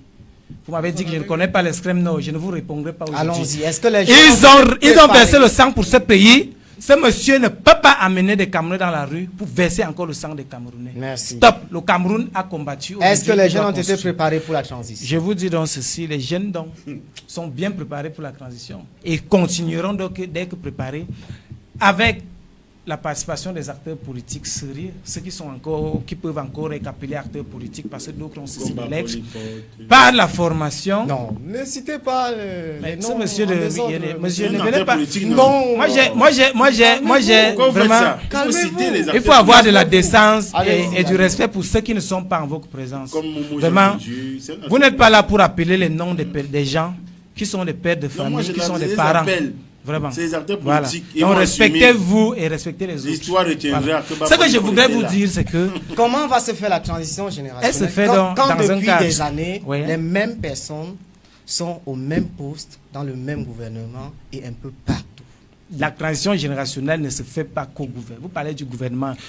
Les mêmes gens ne sont pas au gouvernement. Il faut le gouvernement. Les mêmes gens ne sont pas au gouvernement depuis. Il y a les mairies. Vraiment. Il y a tout. On sait bien. Il y a les conseils régionaux dont les mêmes sont revenus. Si on prend simplement le dernier gouvernement. La transition générationnelle Monsieur Christian, puisque vous aimez le gouvernement, moi je pense que c'est la base qui construit et qui porte le développement. Comprenez? Quand je parle de la base, je vois les maires. Quand je parle de la base, je vois les régions. Quand je parle peut-être de la base, qui je sont peux les présidents de région, pour prendre au national, président de région et autres. Le président de région ne décide pas seul. Le conseil régional est constitué de qui et de qui? Des mêmes personnes. Vous êtes vraiment sûr? Oui. Les mairies sont constituées des mêmes personnes? Oui. Je ne suis pas sûr. Quand moi j'étais tout petit, le maire de Yaoundé 2 s'appelait Lucas Samba. Aujourd'hui, c'est M. Ayessi qui est là, notre maire de la télévision. Pourquoi vous prenez l'exemple qui vous Lorsque j'étais tout petit, le président de l'Assemblée nationale s'appelait comment? Quand j'étais encore très jeune là, le maire de Yaoundé 6, c'était, je pense, à Djessa, quand je m'intéressais à ces choses. Aujourd'hui, on parle de Yoki. Entre Djessa et Yoki, il y a eu au moins 2 maires. Donc pour vous dire que cette transition, je cite des jeunes là, cette transition se fait, elle est réelle au RDPC. Chez nous, nous ne sommes pas chez les autres qui craquent et qui veulent craquer le Cameroun avant de le gouverner. Nous sommes au RDPC. Nous pensons que cette transition se fait par la formation. Nous sommes à l'école de la politique et demain d'autres seront surpris. et diront que Martial Bessala est une génération spontanée. Nous sommes là, nous prenons notre temps, nous marchons sur les cases des autres, nous regardons les aînés faire, nous apprenons humblement, sans invective, et nous savons qu'en apprenant, nous pouvons bien évidemment comprendre ce que c'est que cette transition générationnelle. Par la formation, les jeunes doivent être bien formés. Voilà pourquoi le président, lorsqu'il arrive, il a trouvé une seule université, il a trouvé à Béran, vous avez suivi l'anecdote tout à l'heure.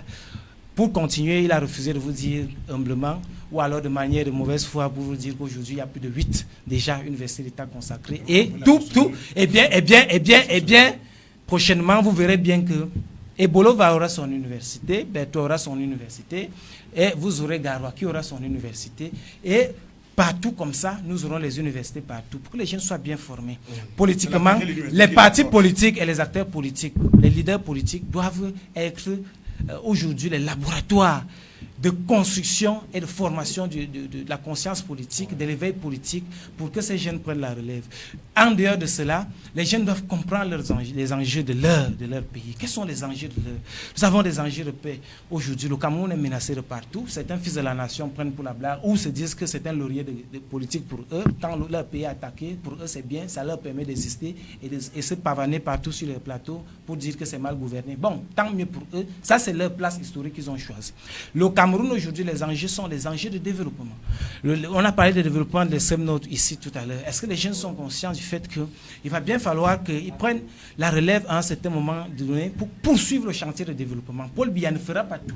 Il a fait ce qu'il a fait avec son gouvernement qu'on aime, on n'aime pas, mais il va bien falloir que ceux qui critiquent aujourd'hui... On n'est pas obligé d'aimer son gouvernement. Son gouvernement doit mettre le peuple à l'aise. Je l'ai dit, on peut l'aimer ou pas. Je l'ai dit, on dit la même chose. Pour dire qu'aujourd'hui, les jeunes, ceux qui se disent jeunes aujourd'hui, ceux qui sont jeunes aujourd'hui seront vieux demain, et les vieux d'aujourd'hui étaient jeunes hier.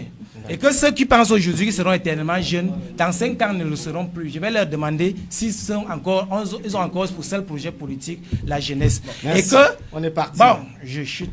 Oui, définitivement. Vous savez que je chute en disant donc Monsieur Djenou, aujourd'hui donc le président, quand moi je l'ai écouté, à chaque fois que je l'écoute, il se positionne aujourd'hui, il n'a plus ce âge-là de vos batailles politiques, inutiles politiciennes, monsieur Yéné. Il est dans une position d'un père de famille, qui rassemble tous ses fils. Quand il parle de vous, il parle de tout le monde. Et que, quand il parle de tous les jeunes et de tous ses enfants, il les rassemble autour du feu. Au niveau de la cour, là, sous l'arbre à palabre, il allume le feu et il leur dit, mes enfants, vous voyez mon âge aujourd'hui, s'il m'arrivait de partir, je voudrais me rassurer que ce pays reste entre de bonnes mains. Et que, restant entre de bonnes mains, vous êtes capable de comprendre d'abord les enjeux et aujourd'hui de continuer de porter le développement. Et surtout, moi, en tant que grand architecte et grand ingénieur de l'État, en construisant la nation, chaque fois que je mettrai en place une usine de montage des engins à Kribi, chaque fois que je construirai un port en eau profonde à Kribi, une autoroute, une route, ce sont les opportunités qui restent. Et parce que le monde est capitaliste et sauvage et libéraliste, aujourd'hui, si le jeune chinois vient saisir ces opportunités, je me sentirais mal en tant que père de famille. Je voudrais que vous les saisissez avant tout le monde. On est parti. La transition générationnelle, ça concerne aussi les partis politiques, non? Mais bien sûr. Bello Bouba, Joshua et les autres, là, ils doivent aussi libérer. Mais bien sûr, pas qu'ils doivent libérer, ils doivent laisser leur place aux jeunes à l'élection présidentielle législative. Ils doivent être dans une mouvance ou dans une dynamique où les jeunes arrivent et montent. Oui. Je dis même au début, ce n'est pas ça. Que Bessara nous les enfumages là. Bessara est dans le rôle des jeunes qu'on aurait baissé. Venez applaudir, venez parler ici sur les plateaux. Les vieux là-bas sont assis calmement, ils font le travail. Il y a des vieux qui n'ont pas au niveau de Bessara ici. Je connais un peu Bessara, il y a des vieux qui n'ont pas ce niveau. Je ne suis pas sûr que le président de l'Assemblée nationale à mon niveau. À l'âge qu'il a là, je peux faire mieux qu'il a, mieux ce qu'il fait là. Si suffisamment d'être vieux et de dire au Paul Biya et pour être au gouvernement, je suis désolé. Donc je dis que mon cher Christian, la transition générationnelle n'a pas lieu. Parce qu'elle doit être législative. Elle aura quand même lieu. Non, elle doit être législative d'abord. L'État doit envoyer un signal fort au niveau législatif. Pourquoi à 18 ans tu parles à Kone, tu peux être militaire, tu ne peux pas voter? On doit résoudre ces questions-là. De deux, elle doit être normative et réformatrice. Pourquoi un jeune sort de l'université, fait 5 ans, 4 ans, ne peut pas avoir un stage même de pré-emploi quelque part? Ailleurs, c'est codifié. Ailleurs, c'est encadré. Vous avez 20 ans, vous demandez 10 ans d'expérience, vous prenez les 10 ans d'expérience là où? Pourquoi? Donc, il y a autant de choses qui doivent être réglées. Et dans les partis politiques, il y a des partis qui font la part belle. Le code électoral même devrait aussi s'aligner dans ce sens-là. Pourquoi quand on fait une liste dans certains villages, vous avez que des papas? Ça va parler prenons tous les conseils régionaux. Montrez-moi, prenons un moyen d'âge. Elle est de quel âge? Prenons même pour le centre, je suis du centre. Vous avez qui là qui a moins de 30 ans dans le conseil régional là? Qui? Il n'y en a pas? Qui a moins de 30 ans dans le conseil régional du centre? Qui a moins de 30 ans? Mais donnez-moi un nom, je me trompe. Je veux me tromper. J'ai envie de me tromper. Je vous dis encore que dans ces pays, il y a un parti qui a accepté que là-bas, les jeunes, c'est pour applaudir, venir s'asseoir sur les plateaux, faire la talent coup des papas qui les gèrent après. C'est tout. Monsieur Yéné, le président a le temps de prendre des décisions. Monsieur Yéné, tout le monde ne parle pas au nom du RDPC. Merci. Je suis d'accord. Par exemple, je ne suis pas un jeune qui applaudit. Je suis membre d'une commission au comité central. Ça me fait plaisir. Non, il faut le restituer. Ça fait plaisir. Les images dont la rédaction nous a présentées là, c'est les images de la présidentielle de 2018. C'est les mêmes faces. Il faut changer partout dans les partis politiques. Au CRAC, il faut changer. Au CRAC. Et au MSC, il faut changer. On veut les nouveaux visages. Attendez un peu 20 ans. J'ai la parole, monsieur, on peut parler sur le plateau. Allez-y, on est parti. Question d'éducation, ça nous dépasse à ce niveau. Donc vous voyez ce que ça fait. Allons-y. Ça veut dire que dans ce pays, Christian, la transition n'est pas un décret. On ne décrète pas la transition dans un pays. Et voilà. Ça veut dire qu'il faudrait que la jeunesse prenne ses responsabilités. Je ne pense pas que le successeur du président Paul Biya ne va pas rester à étudier là-bas et dire que je veux que tel, parce que les jeunes viennent être mon successeur. C'est impossible. C'est clair. Ce n'est pas son travail constant sur le terrain qu'il va vendre son projet politique aux Camerounais qui vont l'acheter sans tenir compte de son âge. Pour moi, le critère d'âge n'a pas de sens. Il faut dire vrai. Moi, aujourd'hui, le président Biya qui a 88 ans, est-ce qu'il est en mesure de travailler? Oui. Est-ce qu'il travaille? C'est bon, on avance. Je suis constant dans ce que je dis. Et dans ça, il appartient donc à la jeunesse qui est derrière lui, à ses petits-enfants, à ses enfants, de demander est-ce qu'il est en mesure de travailler ou pas, de saisir l'opportunité pour voir s'ils peuvent le remplacer. En le bousculant par leur qualité de travail, de dire grand-père va te reposer. Merci. Mais si vous êtes incapable, par la qualité de votre travail, de le mettre en retraite, mais qu'est-ce qu'il faut? Il faut se prendre, il faut se préparer ses propres turpitudes. Christian, je ne veux pas sortir sur ce plateau sans dire cette réalité. Le Cameroun n'appartient pas à un parti politique. Ah bon? Et nous n'accepterons pas. Non, moi j'explique. Tu es rwandais, hein? Oui, comment on appartient à un parti politique? Je suis tchadien, je suis mozambiquais en même temps. Mais oui. Tu vois comme je suis noir. Oui. Ça veut dire que la dictature des partis politiques, c'est un leurre. Dû. Restez là. Ou bien des partis. Le RDP, c'est pour vous dire que je gère le parti. Eux-mêmes, ils ont compris à la fin qu'ils sont un parti proche du pouvoir. Le terme n'est pas anodin. C'est des gros mots qui effraient les gens. Ça veut dire que dans ce pays, quand vous êtes en tant qu'acteur politique, vous travaillez pour le devenir de cette nation, il faut y aller et aller de manière frontale. Il faut parler en disant que non, le RDPC, non, ça ne veut rien dire. Au sein du RDPC, il y a des opposants. Ah bon? Ben oui. Ça vous engage? Ça veut dire qu'il y a des gens qui ne perçoivent pas la politique, des choses qui sont faites en interne, comme cela devrait être. C'est pourquoi dans ce parti, il y a des suspensions, monsieur. Lui qui dit que ça m'engage. C'est la preuve de la démocratie au RDPC. Mais bien entendu, vous revenez à moi. Alors, vous me contredisez, vous revenez à moi. Mais on n'a pas des opposants. On a des militants qui ne sont pas d'accord. Ça veut dire qu'ils vous Ça ne veut pas dire opposants. Vous avez un problème avec vous-même. Opposant est péjoratif. Merci. De toute façon, on est parti de la jeunesse pour le RDPC. Non, merci beaucoup. Dans une politique dynamique, il faut que la jeunesse d'aujourd'hui ne pense pas qu'on va leur donner, on va les nourrir. Bon, vous demandez aux gens d'aller chercher le pouvoir. Merci beaucoup. Non. Oui, ce qui fait chercher, c'est qu'ils cherchent.